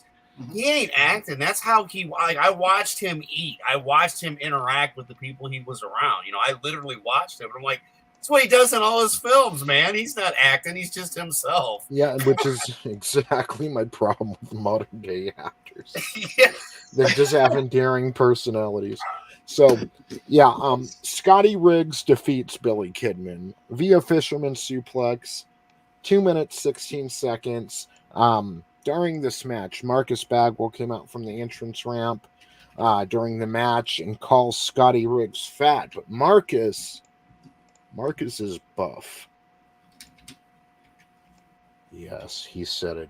Yes, he's buff. He said he was buff. He was the stuff, and his mom will be on a pole one day because of Vince Russo, and not the way you think. And he'll get fired because his mommy will call in for him, and they said, nope. The Fed said, we ain't playing this shit. Yeah. Fired. So then this next guy was pretty fucking big. Lex Luger comes out. The crowd's on fucking fire for him. And he wrestles Rick Fuller in Fuller's debut match. Fuller's a big guy. Dude, he was one of those guys that, if he had a little bit more polish, he probably could have been a good tag team wrestler because he was a fucking monster. He could actually would have made a great team. Dude, yeah, he could actually work too, but they're just like, nah, you're a jobber. Yeah. So what's funny, you know how sometimes the employees get caught up in the excitement. Stone Cold comes out and Tony Chimmel's all Stone Cold Steve Austin, all excited, Well, the crowd's on fucking fire for Lex Luger, and for some reason, when referee Mark Curtis, because Luger wins this one, obviously, via the torture rack. Yep. Mark Curtis hops in the air like a fucking frog. He's so excited to ring the bell. You're about as impartial as the Alex Jones judge, dude. He looks like a gay Mario right there. Like, what are you doing? Yeah, so he fucking cleared the second rope to ring the bell. He does. He looks like Mario and fucking Punch-Out right there.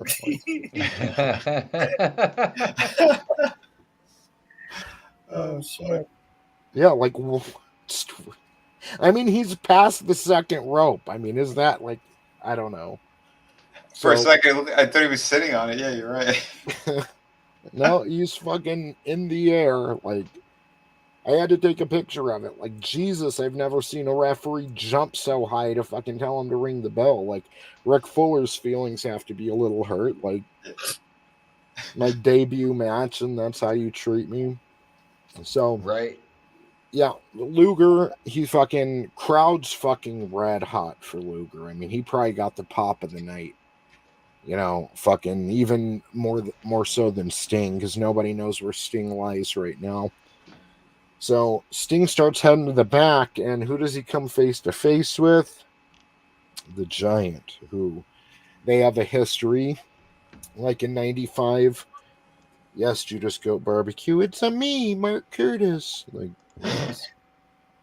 Like a fucking Giant, back when he was in the Dungeon of Doom, like choke slammed Lex Luger on the concrete, you know, like. But this was more of a respect, you know, like two fucking baby faces, you know, no bullshit baby faces, tough guys. So they stared each other down for a minute while Mark Fuller walked around here and up the ramp, the loser. And the Giant comes out for an interview with Mean Gene. And we've got like 10 minutes left in the show. We still have Arn Anderson versus Rick Steiner. And we have Hollywood Hogan versus the Giant. And they're doing an in-ring promo. 10 minutes left in the show. So, yeah, Giant says tonight he will meet Hogan. No, Mean Gene says Giant will meet Hogan as a prelude to Sold Out. And WCW is giving Giant the support he needs. Giant says this isn't about NWO or WCW. It's about two men and the World Heavyweight Championship. Giant wants the World Heavyweight Championship, and he will no longer be a bookend. He kept the NWO together, but now they will fall apart, and tonight he will close the chapter on Hulkamania forever. So now we've got like 5 minutes left in the fucking show, maybe like 7 minutes. And we get Rick Steiner with Scotty Steiner versus Arn Anderson. And if you can see, Rick is on his gay leash right there, and Scotty's holding him back. He's barking. And it's just really homoerotic, incestual. Bizarre. Yeah, he was a homo sex too. So we've got like 7 minutes left in the fucking match. This goes 3 minutes when Rick Steiner defeats Arn Anderson via countout when Arn is like, you know, kind of getting his ass kicked in the ring. So he calls out the Horsemen, but neither Mongo or Benoit show up. And he's like, you know what? Screw this. And he gets out of the ring and walks out on it. So now we've got 4 minutes left, and Mean Gene decides to interview the Steiners in the ring for their title match against the Outsiders. It sold out. Scotty says he's no longer injured, and the Outsiders made the mistake of inviting the Steiners to their pay-per-view. Scott Steiner will jam his fist down Scott Hall's throat and rip his goozle out.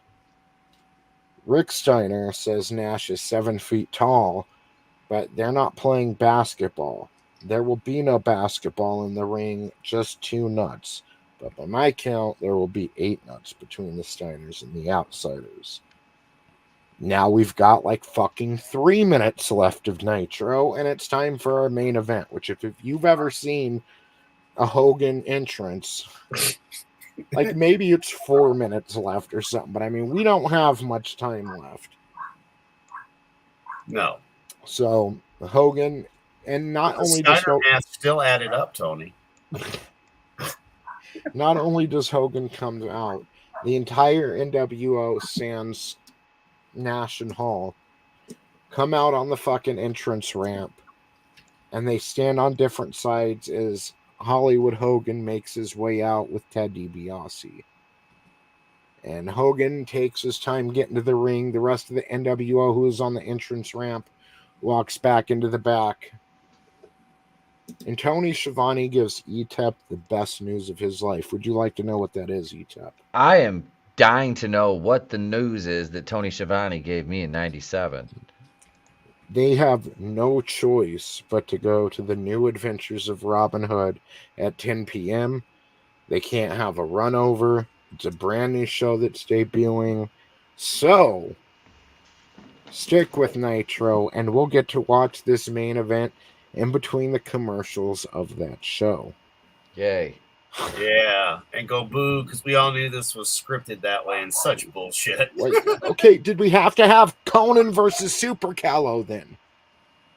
Right? So I always felt this was just a work. The whole thing with the TV series. It was to get you to watch it. Yeah, it was to get you to watch the new show while waiting to see what happens with Giant and Hogan. Because we have no choices. We have to wait for the commercial breaks, you know, in order to see it. And so this was a real ass match. So before Nitro goes off the air, Hogan gets on the mic and says, "Fee, fi, fo, fum, Giant is a dum-dum."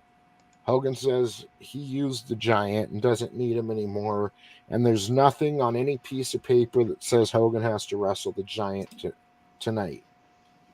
He turns to Troy and Air Ted to laugh, and Giant fucking reaches over the top rope and pulls Hogan in the ring from the fucking ground. They go to grapple each other, and Nitro goes off the air. So then it comes back on and look, this show came on at 10 p.m. This match is going to go through like at least 2 commercials. Yep. So this was a real ass main event for the audience, you know. Hogan versus Giant, like it had to have been at least a 15 to 20 minute match, at least. But then it ends how you expect it would, you know. Come back from commercial. Giant's kicking Hogan's ass all over the place. They go back to the show, then come back for another commercial. Giant's kicking his ass all over the place, except in the second commercial, he goes to choke slam Hogan. Hogan kicks him in the balls. I don't understand like what size has to do with this, but Hogan kicks him in the balls and it doesn't affect the Giant at all. He's a eunuch. Yeah, I guess so. Giant just grabs him by the fucking throat again. So Hogan like tries to headbutt him or whatever. No effect. Giant just grabs him by the throat again, like you are getting choke slam, motherfucker. And they should have done it. It was a non-title match. But what happened instead is the entire NWO runs out, beats down Giant, allowing Hogan to run away, and that's how Nitro ends. And Norton looks so small compared to the Giant. Oops, I forgot to switch to the fucking... Yeah, that's the final. That's right where he's about to pull Hogan into the fucking ring. Is that Carl Winslow right there in front of DiBiase? Original Bill Johnson. Oh, shit. He's got his Twinkie. Days go This was a by. very fun, weird one to go through on Nitro. Like you said, short matches. What was his character's name on Die Hard? Because that's what he's dressed. I just picture eating the Twinkie. Yeah, what the fuck was his name? Hold on. Sergeant. Reginald Vell Johnson. I should know that. Is it? Oh, shit. I can't think of it offhand. He's like, I shot a kid. I love when they did that on Cleveland. They did the die semi-hard on Cleveland, and he's like, Cleveland was playing. He was like, I shot. No, he wasn't him. He was. I want to say they did that on Family Guy, too, and he was like, I shot a kid. Sergeant Al Powell. Al Powell, that's who it was. He's in the Disney Plus Turner and Hooch reboot series too. Reginald is? Oh shit, yeah, Reggie. because he was in Turner and Hooch. He was like one of Tom Hanks' like fucking friends or partner or whatever. I haven't seen Turner and Hooch since it came out. I don't like Tom Cruise or Tom Hanks, but I like Turner and Hooch. Like, I'll watch that movie. It wasn't a bad movie. My wife is 10 years younger than me, so she hadn't seen it, and she loves animals. So I got to introduce her to that movie and feed off of her expression as Hooch died at the end. Yeah, did you ever show her Milo and Otis and get her to watch it and then tell her at the end they're dead? I saw that. Yeller. Yep. I saw that in the theater, but I didn't remember them dying. No. I mean, like now you're like looking at me. Aren't they adorable? Yeah, they've been dead for like 20 years. Oh yeah. In real life, they're fucking dead. It's the same thing with Benji. Remember Benji the Hunted? Yes.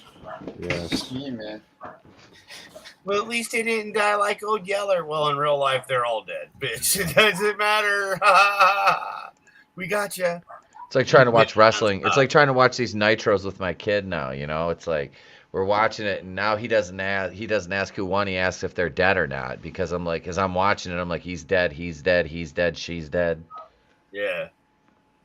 Well, the problem with current wrestling, dude, is we've seen he's dead, she's dead. It was better wrestling then than what we like current product. Yep. Well, that's not only a reflection of the product, it's of the actual in-ring, but it's the wrestling too. It's the backstage, it's the culture that they let permeate through the business. That's a big part of the problem right there, is the culture that's been allowed to exist. What's today, August 16th? Yes, sir. Let's take a look at what happened on this day in wrestling history, ladies and gentlemen. Brought to you by WrestleData.com, motherfucker. Wrestling data. Let's turn off the tab audio because we don't need that. So, Antonio Inoki, the founder of New Japan, he won the NWA North American Tag Titles in LA and the Japanese version in 1974. What else has happened? Try to get to stuff people like. I don't know how many people care about, Chico Ramirez winning the welterweight Mexican national title in 1992. So try to get to things that are interesting. Hey, look, Samoa Joe won the X Division title in 2009. No, he won a hard stint. Back when he could actually move and breathe. He won his hard stint. Samoa fat. Not much has happened. The WWE World Tag Team titles went defunct in 2010. Samoa Joe won the X Division title. Kevin Nash won the TNA Legends title. Kevin Nash was never a really good champion. He wasn't he was a good personality, but he just wasn't championship material. Tag team, yes. Individual, no. Yeah. So, God, not much has happened fucking on this day, sadly. Especially for WWF or WCW. Pay-per-views. Not much. So we did get a shotgun Saturday night. Yeah, I can tell you we had, on this day, Lizzie had 5 puppies. The men's room hit 100 subs. And myself was on the Place to Be Reviews, the morning show with Mr. Etep and Coon, I believe, for the first time. On this day in 1999, Raw's War would have a 6.60 rating and Nitro would have a 3.3. So literally double. Let's look at what happens here. Yes. Nitro comes to you from the World Arena in Colorado Springs, Colorado. 7,000 in attendance. Bobby Heenan and Tony Schiavone are your commentators. Now, the World Heavyweight title match was Hulk Hogan defeating Sid Vicious. I wonder if this is where he put the red and blue back on. Or red and yellow. Perry Saturn defeats Bam Bam Bigelow. World Television title match. Rick Steiner, the champion, defeats Brian Knobbs. 3-on-2 handicap match. Booker T and Stevie Ray defeat NWO B Team. Horace Hogan, Scott Norton, and Vincent. Ooh. Bill Goldberg defeats the Stalker, Barry Windham. The Stalker. That was the worst fucking nickname. Yes. Yeah, and Goldberg's match, I thought it said 9 minutes and 43 seconds. Like a 9-minute match for Goldberg, but it was 43 seconds. Okay. That makes sense. A long 43 seconds of that. Chris Benoit, a surprise upset as he defeats Disco Inferno. Billy Kidman defeated DDP. Insane Clown Posse defeats Public Enemy. Yes, that's right. That's fair enough.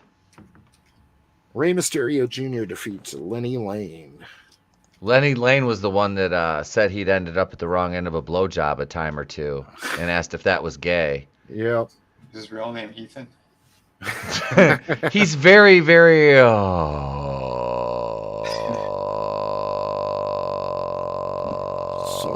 humble. Humble. And he likes salt for some reason. I don't know what that means. Scotty Riggs. Okay, they didn't put Steven Regal over Scotty Riggs, but ended without a winner. Juventud versus... Geez, the first two matches of the show both ended in no contest. Good job, WCW. Good job. Okay, on Raw. What happens on Raw? They're coming to you from I don't know where. How is there not a fucking... Yeah. Let's say Sweden. Yeah, they're coming to you from Sweden. It's where they first met Cesaro. Sweden, New Jersey. Road Dogg defeated Al Snow. What does everybody want? What does everybody need? So this is when Triple H was trying to get the number one contendership from China so he could wrestle Steve Austin at SummerSlam. He'll end up getting it, but not before Mick Foley earns it too when they go into a triple threat match. Test defeats Steve Blackman by DQ. WWF Tag Titles match. X-Pac and Kane, the champions, defeat the Acolytes. I loved the Acolytes. Yeah, I like them as a team. That's one reason I didn't like JBL so much. It's like, dude, you were so cool, and now you're a fucking bitch. Yeah, right? Like, he did. He went from being, like, a badass, like, beer-swilling, like, ass kicker to, like, just basically, like, an extension of his actual personality. Yeah, because he got rich from stocks, like, yes, he did. The scenes. He got very rich. So look at this. The second match of the show, China defeats Triple H. Number one contender match. The fifth match, Mankind defeats China, wins his number one contendership. And right here, it ends in a no contest with Shane McMahon and Shawn Michaels as the special guest referees. Mankind has to put his number one contendership on the line against Triple H. The reason this ends without a winner is because they collapse on each other, pin each other, which turns the match with Austin into a triple threat at SummerSlam. Yes, so that happened this week in history. Good times. Good times. And then we got a Thunder... Heavyweight matches meant something totally different. Yeah. We got a Thunder in 2000 and a SmackDown in 2001, so let's just check those out real quick. 4-on-2 handicap match. Chronic defeated Rockford, Juggernaut, Ladies' Choice, and Michelle Starr. I have no fucking clue who any of those are. I do not remember any of them. Me neither. It's weird. The Filthy Animals, Rey Mysterio and the Juice, Hoovy, defeat Mark Jindrak and Sean O'Hare. See, I remember them. That's horseshit, because Jindrak and O'Hare were fucking badasses. The Great Buddha defeats Finn Balor. Or another demon. Team Canada. The Kiss Demon? Oh, yep. Yeah. That was the Kiss Demon. Fuck, they're so stupid. Like, Eric Bischoff had such a bad deal for that. Like, he agreed, let us have a Kiss character and I'll pay you. Yeah. And I'll guarantee he gets to main event a pay-per-view. Like, are you? And the one match he main evented, it was like the 3 spot on the card at the pay-per-view he was on. They were like, "Oh, it's a triple main event night." This main event just happens to be the 3rd match. Yeah, it was so bad. Is this in what was the dude's name? Dale Torborg. Yeah, Dale Torborg and he was a professional baseball player. Yeah, like you could have at least gotten someone good for it. Like get Vampiro to be the fucking Kiss Demon. Like what the fuck? Mm-hmm. So someone who's actually competent. Like so, Team Canada, Lance Storm, Carl Ouellet, and Elix Skipper defeats the MIA Misfits in Action, which is Hugh Morris's new identity, Hugh G. Rection, Lieutenant Loco, and Corporal Cajun, who was Lash LaRue, I believe. Yep, it was Lash LaRue. Yeah, the United States title, Ernest Miller defeats Lance Storm. And what fucking... Now, look at this street fight. Look at the number 6 street fight. Mark Madden is defeated by Mean Gene Okerlund. Jesus Christ. That's your semi-main event. And then your main event for the evening is Big Vito defeating Carl Ouellet. That doesn't sound very fun. What was that? I'll still take that over SmackDown. Yeah, let's see what happens on SmackDown. So this comes to you from the East Center in West Valley, Utah. Beautiful country up there. Beautiful country. Michael Cole and Paul Heyman. Oh, this is during the invasion. The Alliance, Raven and Just Incredible, defeat Kai and Tai, which is Taka Michinoku and Shofunaki. Perry Saturn defeats Hurricane Helms. Hugh Morris defeats Spike Dudley. The Rock defeats Sean Stasiak in 17 seconds. Albert and X-Pac defeat William Regal and Tajiri. I liked Regal and Tajiri. They were a good team. Yep. Better than Albert and X-Pac. Man, I forgot all about Prince Albert in a can. Rob Van Dam and Rhino defeat Jericho and Hardy. Good times. DDP and Chris Kanyon defeat Edge and Christian. Kurt Angle defeats Taz. And then a lights out match. Booker T versus The Rock. Ended without a winner. Fuck they fucked the invasion up so bad. Yeah. They fucked the invasion up so bad. What's up, another monster?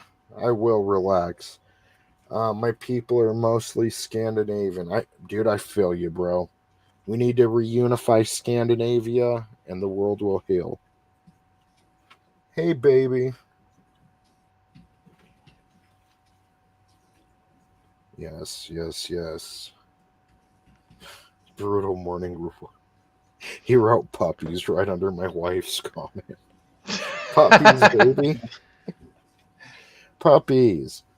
So, Lizzo ate 5 puppies. Yes. They were alive. You can hear them crying. Yes. The Fight Forever AEW game, they are already virtue signaling how Jade is the first black woman on a wrestling video game cover. Well, my life has changed. Right? I can finally see myself on a video game cover as a young black female. Like, you have to go looking for that. Like, well, the thing is, nobody cared about women's wrestling until 2 years ago anyway. And even that, a lot of it is a virtue signal. It is. But they had an entire video game series named after The Rock's lingo, and it's their number 1 show now is SmackDown, like, which I love. They're always like, yeah, The Rock came up with that. I had never heard that before. Yeah, well, you don't listen to Dr. Dre, I guess, because Dre came up with that about 7 years before The Rock did. But yeah, what do I know? What do I know? He did. Like, Pat Patterson will be like, yeah, he came up with that word. It's like, no, he didn't. He took it from Dr. Dre. Like, yeah. And if your girl want a trip, we'll have to lay the smack down. Like, yeah. Well, remember, they couldn't even come up with the Nation of Domination on their own. Yeah. He did. D Barnes, Jay, he slapped the shit out of her. JC, you can legally beat up a black chick with snot to like. Dr. Dre did, man. Hail Tina, how are you? Emotionally, EUA, how are you? Oh, man. Weird. I was the old ones. Yeah, I remember that Vince kind of screwed Wendy Richter. Oh yeah. Yeah, I really liked her, and she wanted more money, and Vince like screwed her and put the fabulous Moolah in a mask. And this is after Moolah had like dominated women's leagues for decades, and she didn't even know she was wrestling the fabulous Moolah. And then he kind of screwed her, like, hey, he did Brett out of the title. And then she pins Wendy Richter, I guess. I don't remember the whole story, but yeah. Then Moolah takes off the fucking mask, and it's her, and Wendy Richter grabbed her shit and left and never came back. Yep. Yeah. Vince is an asshole, like what we were talking about with Sergeant Slaughter yesterday. Like, well, I'm not going to pay you what Hasbro's going to pay you, but you still can't do it. Like, Yeah, it's a dick move. it's about me making money. Speaking of chicks getting beat up, Liz Cheney is getting, she's getting exactly what she deserves. Yep. Good, I was hoping so. It's just too bad that, she'll be behind by like 600,000 votes, and then they're going to find 700,000 votes tomorrow under the fucking fridge. Oh, shit. I hope not. Because the one guy's got he's got 64%, and she's got 30%. I hope this is the end of the Cheney dynasty. Yep. So weird watching lefties. Well, Bush with Hitler, and now they hate Trump because they think he's Bush, and now they've aligned themselves with the Bushes and Cheneys. Like, they didn't even know why they hate him. That's how stupid. Yeah, I know. Just the brainwashing is what it is. They're not smart enough to realize that this ain't the Bush Republican Party. Like, they're like, dude, honestly, Trump is just everything a Democrat was fucking 10, 20 years ago. Like, yep. Maybe not completely, because you have Al Gore like, I invented the internet to save climate change. We'll all be dead in 2006. Like, right. Not completely, but he's like the closest we've had to a moderate president in my lifetime. Even Ronald, America to succeed. Why wouldn't you? Everybody on this panel wants to see America succeed. I mean, we want to see a lot of things succeed more so than other people, but we're the old school now, and we're not that old. That's the problem. Like, even Ronald Reagan, he did a lot of bad stuff, like gun control, amnesty, and he was actually the first to sign legislation at no-fault divorce, which is basically that's destroyed the family unit more than anything. It's given, I hate to say it, it's given people the option to have the fucking state be their husband. That used to be the guarantee, like, we'll get married and we'll fucking make this work together. And you had to make for poor, for miserable, for happy, you had to make better decisions back then, because you're going to marry this person, you're going to be with them, for life, basically. So it's like, you're not just going to, hey, let's go to Vegas and get married, and you're beating the hell out of each other over an 8-ball 3 months later. Like, is that not how marriage is supposed to go? Because if not, then I don't want to be married anymore. Decision Desk already called it. Good times. Good. Like, in the Cheney dynasty, the Bush dynasty has been ended. The Clinton dynasty is ended. Fucking in the Pelosi's, get Newsom out of there, get Nancy out of there.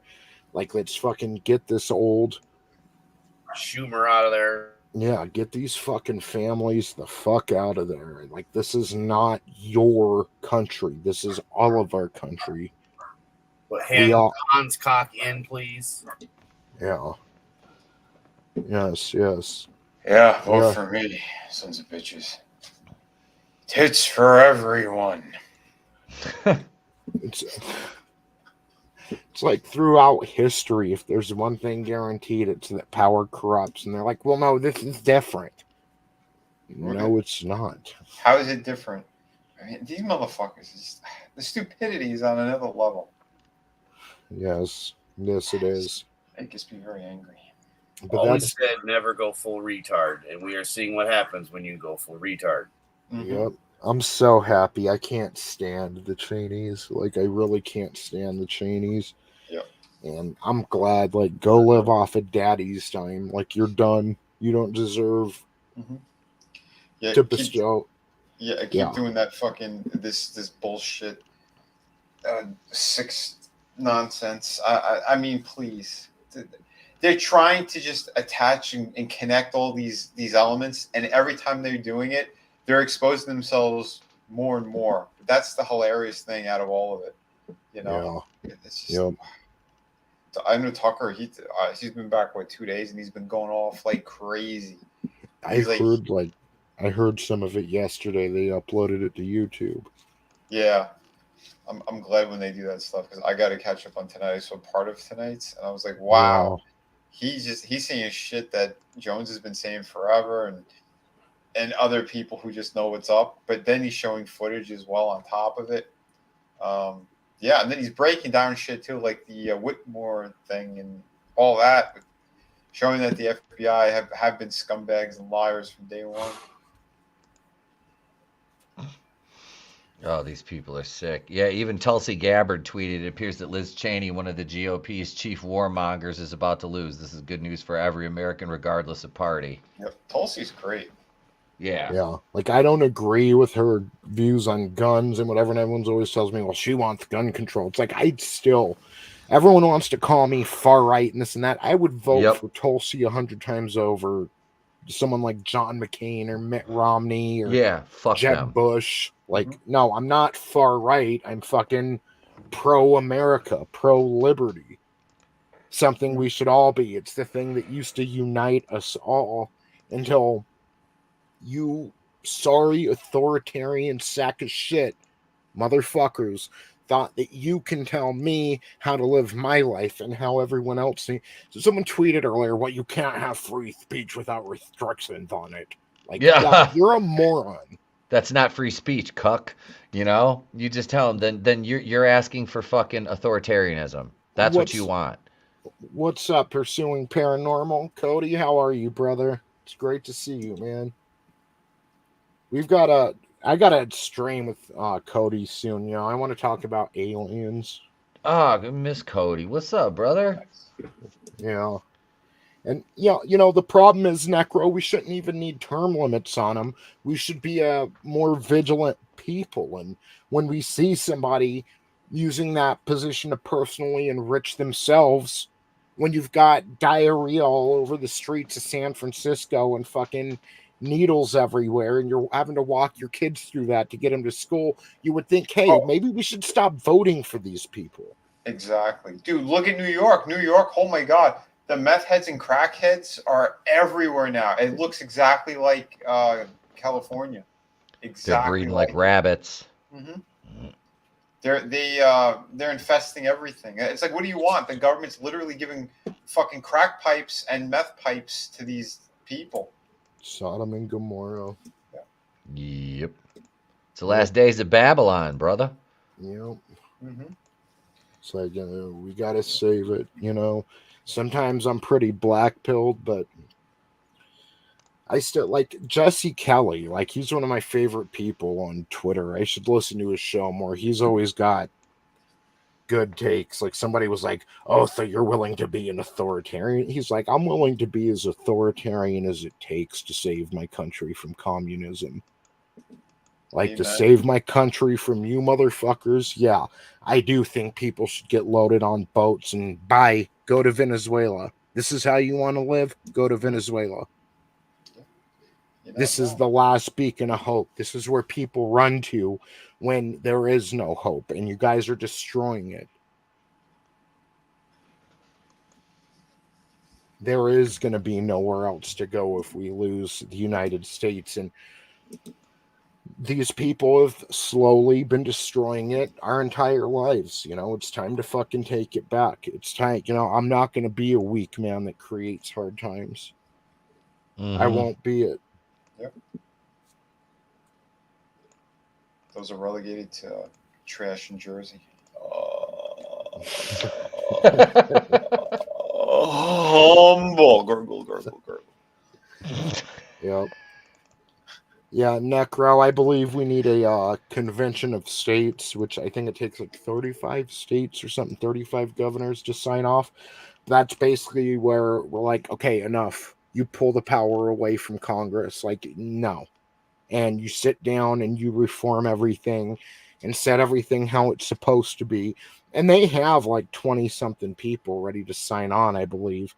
But I think you need like 35 fucking governors to sign off on it.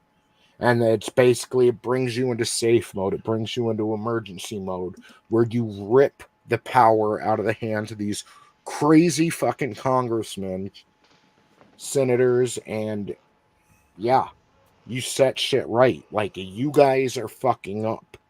And people are like, well, that is radical. It's like, well, the founding fathers gave us that tool for a reason. And you're it. You're that reason. You know, manliness and motivation. There are a few ways to lose weight. Like, let Tom Hanks spoon yogurt on your back and you'll lose weight. Oh God. Streets of Philadelphia. Jesus, they played that song like every hour on the hour on VH1. Like Michael Jackson screaming like fucking... Yep. Whatever the fuck. Bruce Springsteen. The streets of Philadelphia. Like, yeah, that's a way to lose weight. It may not be the cleanest way, but... Just slack-jawed bundle of sticks. Yeah, that's true, Glenzer. Well, move in with Lizzo, and you'll never have, like, you'll put your food, you know, in a little styrofoam tray and put it in the fridge. Like, oh, those are my leftovers. I can't wait to eat that burger tomorrow, and it'll be gone. Like, it'll be gone. The refrigerator door's closed. Like, I never knew she grew that fast for a fat man, a woman. I was right the first time.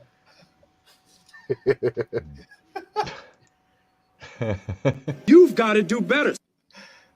Hey guys, I do gotta jump. Yeah, we're taken care of. Yeah, we're gonna go ahead because I'm sick. I'm ready to jump off too. So we'll just go through all. I'll let you plug your stuff first, Vinny, if you gotta go. Cool, man. I appreciate it. Yeah, guys. Make sure to jump on all my great projects. We've got some really cool ones. Actually, I just made a promo. I need to upload it on my campaign pages. But here I'm sharing screen. Show the fine folks. Oh, gotcha. You got the screen share? Okay, you got it. So we got a bunch of great books here. So remember, you get these 3 on the side, 32 pages, 52 pages, another 52 pages. Those are on the same campaign. We got Shot of the Kraken, 52 pages. Through the Woods, hardcover, 100 pages. All shipping now. You don't have to wait years and years for some gay thing in New Jersey. Just go to the sites here. You're going to get all the great stuff you need. Or go to Indiegogo. That's where all these books are located. And, they're fantastic books, awesome projects. I always love hanging out with you guys. I need to catch up a little bit more on some more of the wrestling shows. This week has been crazy. There's been some family stuff as well. So, So we're just trying to keep the faith on a lot of different things. So Our hearts go out to your family, brother. Like, thank you, man. I appreciate it. Yeah, that's some other kind of crazy news popped up, but everybody. I hope you have a great night. Sending much love out there to everyone.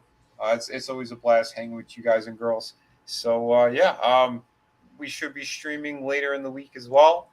I should be doing the collectible past on Thursday. And there's usually my Friday streams and Sunday for the longer, crazier streams. So yeah, thank you everybody. And yeah, go check out my new reviews and things that I post up on YouTube all the time. Yeah, the Sergeant Slaughter approved toy review. Go check that out. Like, yes. Yeah, that's awesome, man. The Sarge's the man. Yeah. I posted up a short today too, a Bruce Lee one. I think it's like got over 800 views, which was pretty amazing. Congratulations, dude, man. yeah, dude, that's freaking I love dope. Bruce Lee. Oh, dude, Bruce is he's. Me and my brothers used to practice. You know, we got all of his books when we were younger, and we beat the shit out of each other all the time. It was crazy. Jeet Kune Do. Right? Yeah, Jeet Kune Do, the Tower Jeet Kune Do. He had the training ones as well. I think they put them in a collected edition eventually, but when we got them, they were like single books. So it was the Tower Jeet Kune Do, and then he had like 4 kind of self-defense street books, which were great. But anyway, I'm rambling on. It was a custom figure. It's something I had for a long time. I found the body and the clothes online on eBay. And then the head, I think, is an actual official Hot Toys Bruce Lee head. But it's one where I found where he's actually smiling. Because I'm sick of everyone, like, it's always the same pose with, you know, his mouth slightly open or whatever. So I found one where he's actually smiling, and it's fantastic. I need to get a decent Crow figure, like modeled after Brandon Lee, because that's always same.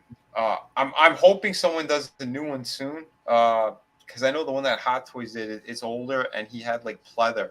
That's the only reason I didn't get the figure. Yeah. Because I don't want that thing flaking apart, and like, how are you going to replace the pants or the jacket? You know. Yeah. But yeah, at some point I'd like to. I know I've had like the smaller ones. They've had like the 7-inch ones. Like Neck has done a couple, so worth checking out. But yeah. Anyway, I just bought the Crow. What, a figure? No, the movie. Oh, dude, the movie was fantastic. I haven't seen it since it came out. I've always had a connection with the Crow. Not to like keep you guys, but the comic book debuted on my birthday. And then me and Brandon Lee share a birthday, so it's wow. Nice. I don't know, like Nice. That's awesome. I always loved Brandon Lee, and just the whole Lee family were fantastic. Yeah, I watched that original movie. I don't know how many times growing up. Yeah. What a damn shame. But yeah, you know, incompetence of Hollywood douchebags, and I know there's another story too. Maybe we'll talk about it on another stream. But I know the douchebag who was partly responsible for bringing those fucking bullets on set. Yeah, what a shame. Yeah, just again, someone who's never supposed to be there either. So the motherfucker got fired and came back on. Oh, it's so aggravating. But yeah, man. Anyway, guys, have a great night. I gotta bounce. Much love, everyone. Have a great night, Vinny. You got a great night, brother. I feel better, Tony. Definitely, thank you. Hell yeah, and then there were 3. Superfan, what's going on in the world of the Wiener Dog Clan? So they're going nuts because, well, you know, they're just happy to hear you guys talk and us all have fun and love the wrestlings like we do. Yeah, man. Those are fucked up. Alec Baldwin's the Crow. That's right. We know you did it, Baldwin. We're the people calling for your head, motherfucker. It's us. It's the Wiener Dog Clan. I hope Helena Hutchins comes back as the Crow and fucking takes all the Baldwins out except for Steven. She's either going to be the Crow or the Wraith. Yes, the Wraith. Crickets. Oh, do you remember the Wraith, Tony? Not many people. It's been years, but I remember the Wraith. Yeah, that was a fucking good movie. Yeah, Charlie Sheen, WRAITH, like the Wraith. Yep. Yeah. I think that's on Tubi right now. I think I just saw that the other day on Tubi. I think you're right. I think you are correct. Yeah, every Friday, 2 p.m. Eastern Standard Time here on my channel, I get a bunch of my friends, and we just talk as we do daily as the dogs bark in the background. That's what you get on my channel. And then I will be everywhere these fine gentlemen are plugging their channels. Of course, I'm either on the panel or in the chat. So that's where I am, folks. Hell yeah, man. Thank you for jumping on, dude. Fucking thanks for having me. Yeah, always, man. It's always a blast, dude. And next we got Pop. We got the authoritarian Corn Pop. Hey, man, don't talk about me. Hey, man. Hey, yeah, I'm Etep Wokuian, as if you don't already know that. And I have a channel, as if you don't already know that. You can come subscribe to it. That's free. It's fun. Do it. Or bad things. I know nothing bad will happen to you. You should probably you'll just miss out on some great live streams every week with these guys. And, 3 every week, Monday, Wednesday, Saturday night. Tomorrow night joining me will be Saggy Melons and 2 more people. But if it's nobody else, if it's just me and Saggy, we'll just make it weird for everybody and awkward. And you guys will be in the chat going, what the fuck are these two? Why don't they just get a room? And I'll be like, why didn't we get a room? No. I love Saggy. I do too. I messaged her and I was like, hey, I need a co-host tomorrow night. Do you want to step in? She's like, well, I have a stream at like 11:30. I'm like, we'll be done well before then.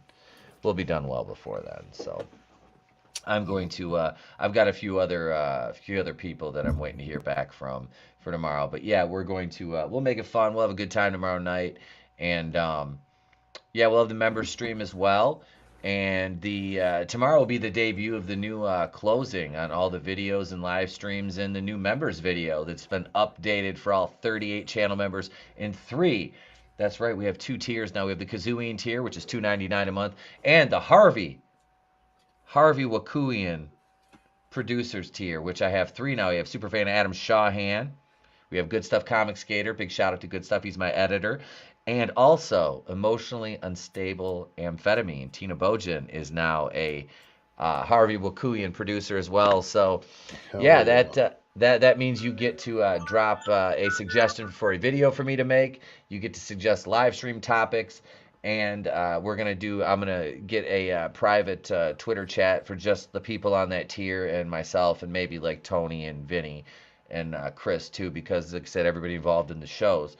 So we'll do that, and you guys will still get your member badges and use the emojis in the chat. You can still use the emojis in the chat, Adam, right? You didn't have any problem with that? Yeah, no, okay. I didn't have any problem. I the first, baby, the first. I want to make sure the emojis were for like all tiers. And we need 2 more channel members. We'll hit 40 and we'll unlock another 11 emojis. And I have a list right here, even though I was really fucked up last night. I have a list. Excuse me, sorry. I have a list of emojis that we're going to need to make for it's on one of my. There's 18 post-it notes here. It's here. So we have a list of emojis to make for when that happens. Here it is right here. We got Paul Bear, Wilford Brimley, Tully, Arn, Dillinger, Shivani, a Gashman one. So yeah, we'll have those all coming up. We get 2 more channel members, and we got Saturday night's main event this week. It's going to be another fun show. I'm trying to find something that's like 45 minutes that's on YouTube, so we can watch that on Saturday night. We'll have an hour's worth of discussion and get drunk, a little stoned, and then we'll watch something stupid and fun for a half hour, and we'll call it a night. And everybody and a good time will be had by all. And videos coming out the rest of the week. I've got one that I'm gonna shoot tomorrow morning. I'm gonna shoot like 4 tomorrow morning first thing, and I'm gonna put Good Stuff to work. And I'll probably edit one myself and send him a couple of them, and then keep one in the can for the next day and shoot 3 or 4 more. The Quartering's releasing like 7 videos a day now, so I got to win the lottery so I can pay my editor so I can up my my content output. But thank you all. He's drinking so much fucking coffee, dude. I drank a huge ass mug during Drew's stream in this one, and it's like I could stay up and record right now because we're done early if I'd shut the fuck up. But I won't because I'm culture fucking Wokuian. So no, just come on over and subscribe. Make sure you subscribe to Tony if you're not. He's at 260. He should be at like 1,000, if not more already. Subscribe to Superfan. He's at 84 right now. Let's get him another 16 and get him up to fucking 100, please and thank you, ladies and gentlemen. Because this don't work if we all don't grow together. This ain't me. It ain't me. It's we, and that's the way the shit goes. So thank you everybody in the chat for supporting Tony and all these other panelists. and myself. And yeah, you guys fucking rock. Thank you, Tony. It's a pleasure as always, man. I love you, brother, and get better, dude. Get better. We Bro, need you back at thank you. 100%. Thank you. And Necro has a request. He wants you to put together a 45-minute Patrick Swayze tribute for Saturday. 45 minutes of Swayze. It's like 24 hours of A Christmas Story. But do you realize how many clips and how small I'd have to cut them to skirt around copyright for that?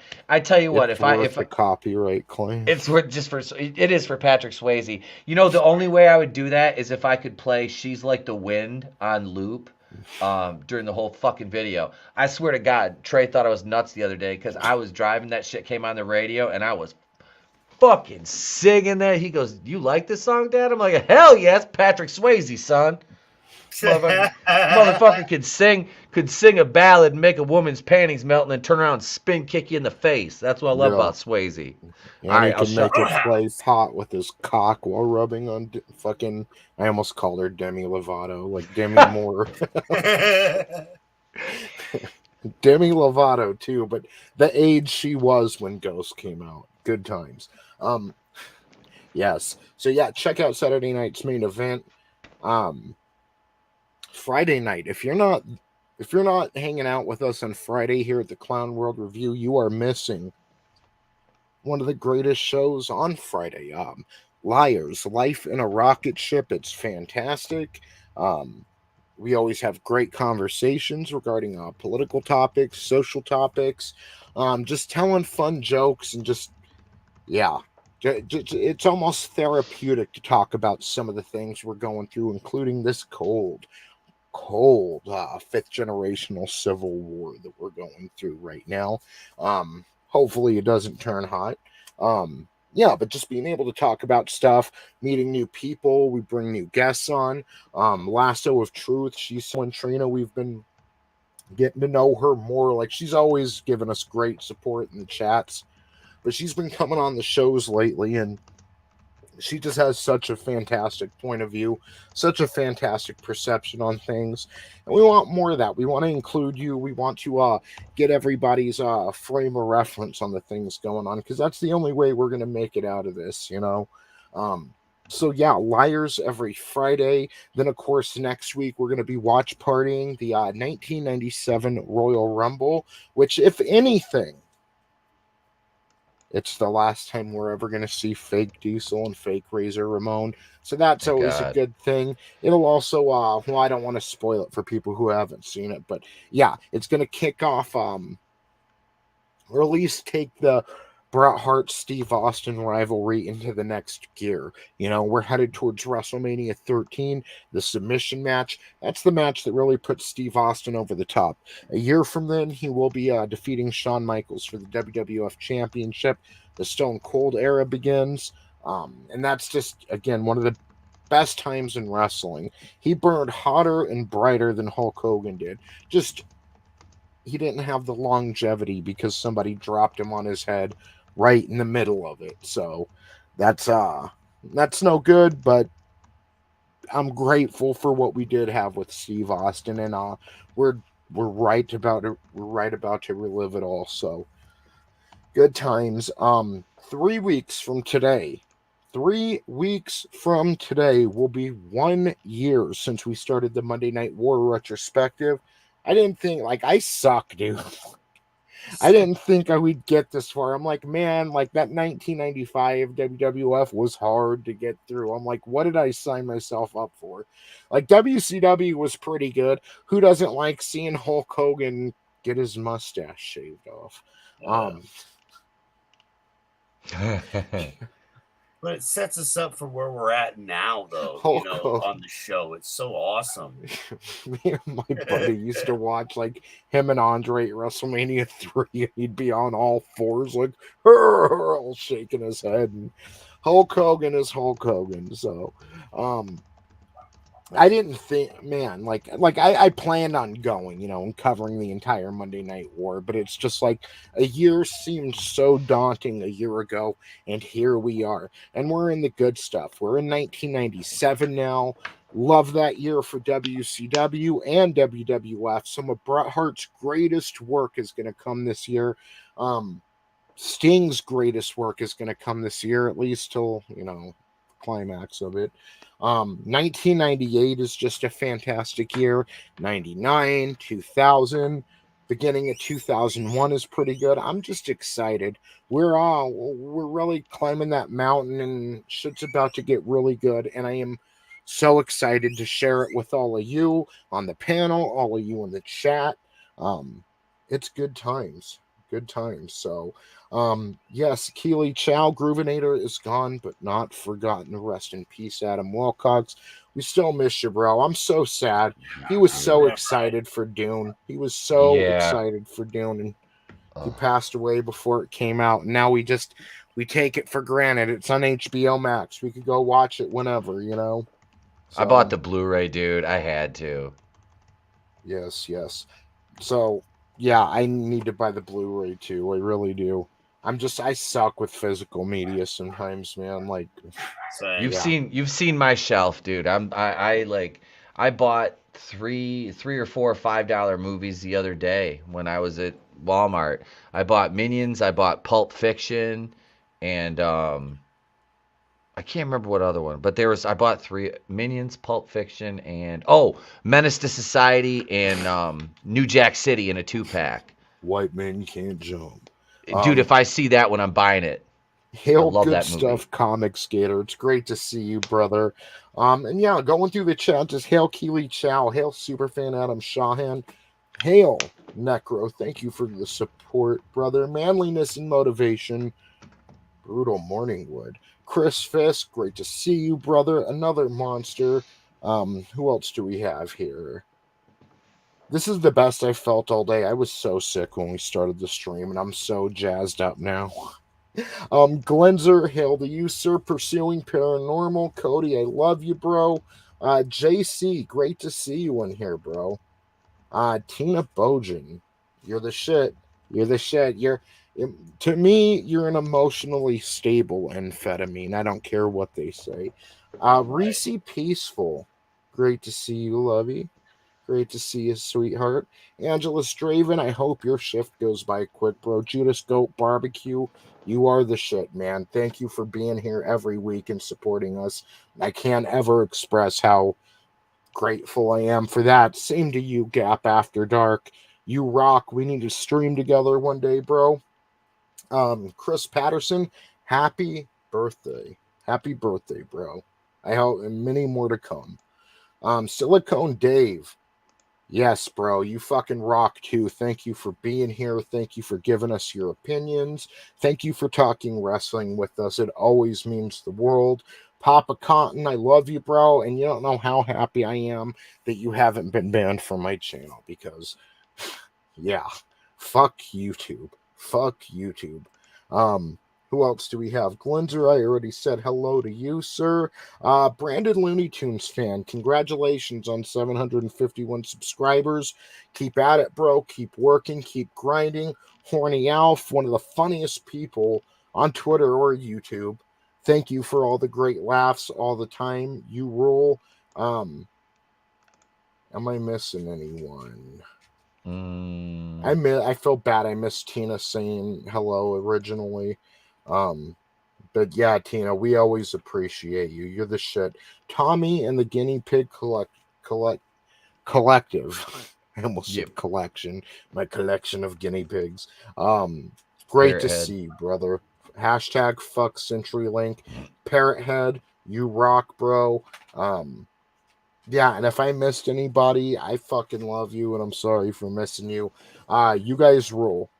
You guys rule. I can't. It wouldn't be worth it without you guys here listening and talking and fucking, yeah, reliving the Monday Night War with us. So I appreciate that so much. I didn't say Necro. I fucking love you, dude. Thank you for being here, bro. Truly. Yeah. So with that being said, ladies and gentlemen, remember, they are not pop culture. They are agenda. We are pop culture, and we'll see you soon. the brain, the CD. Well, the skeptics and all the people have a little bit of. Let me do this again. Oh, it's live, Hal.